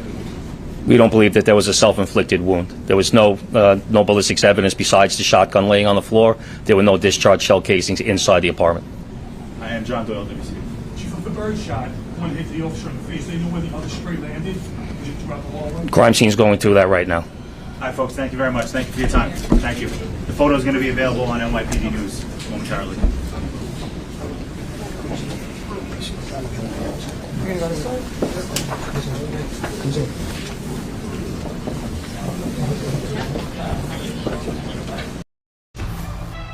Thanks for watching Fox 5's Newsroom Live. We're now joining Live Now's non-stop stream of live and breaking news. officer shot in Brooklyn. This is a live look from that scene, and we were hearing from NYPD Commissioner Jessica Tisch as she was saying that EMS at around 6 a.m. Eastern Time responded to an unconscious male in the Brownsville section of Brooklyn. When officers arrived and EMS arrived,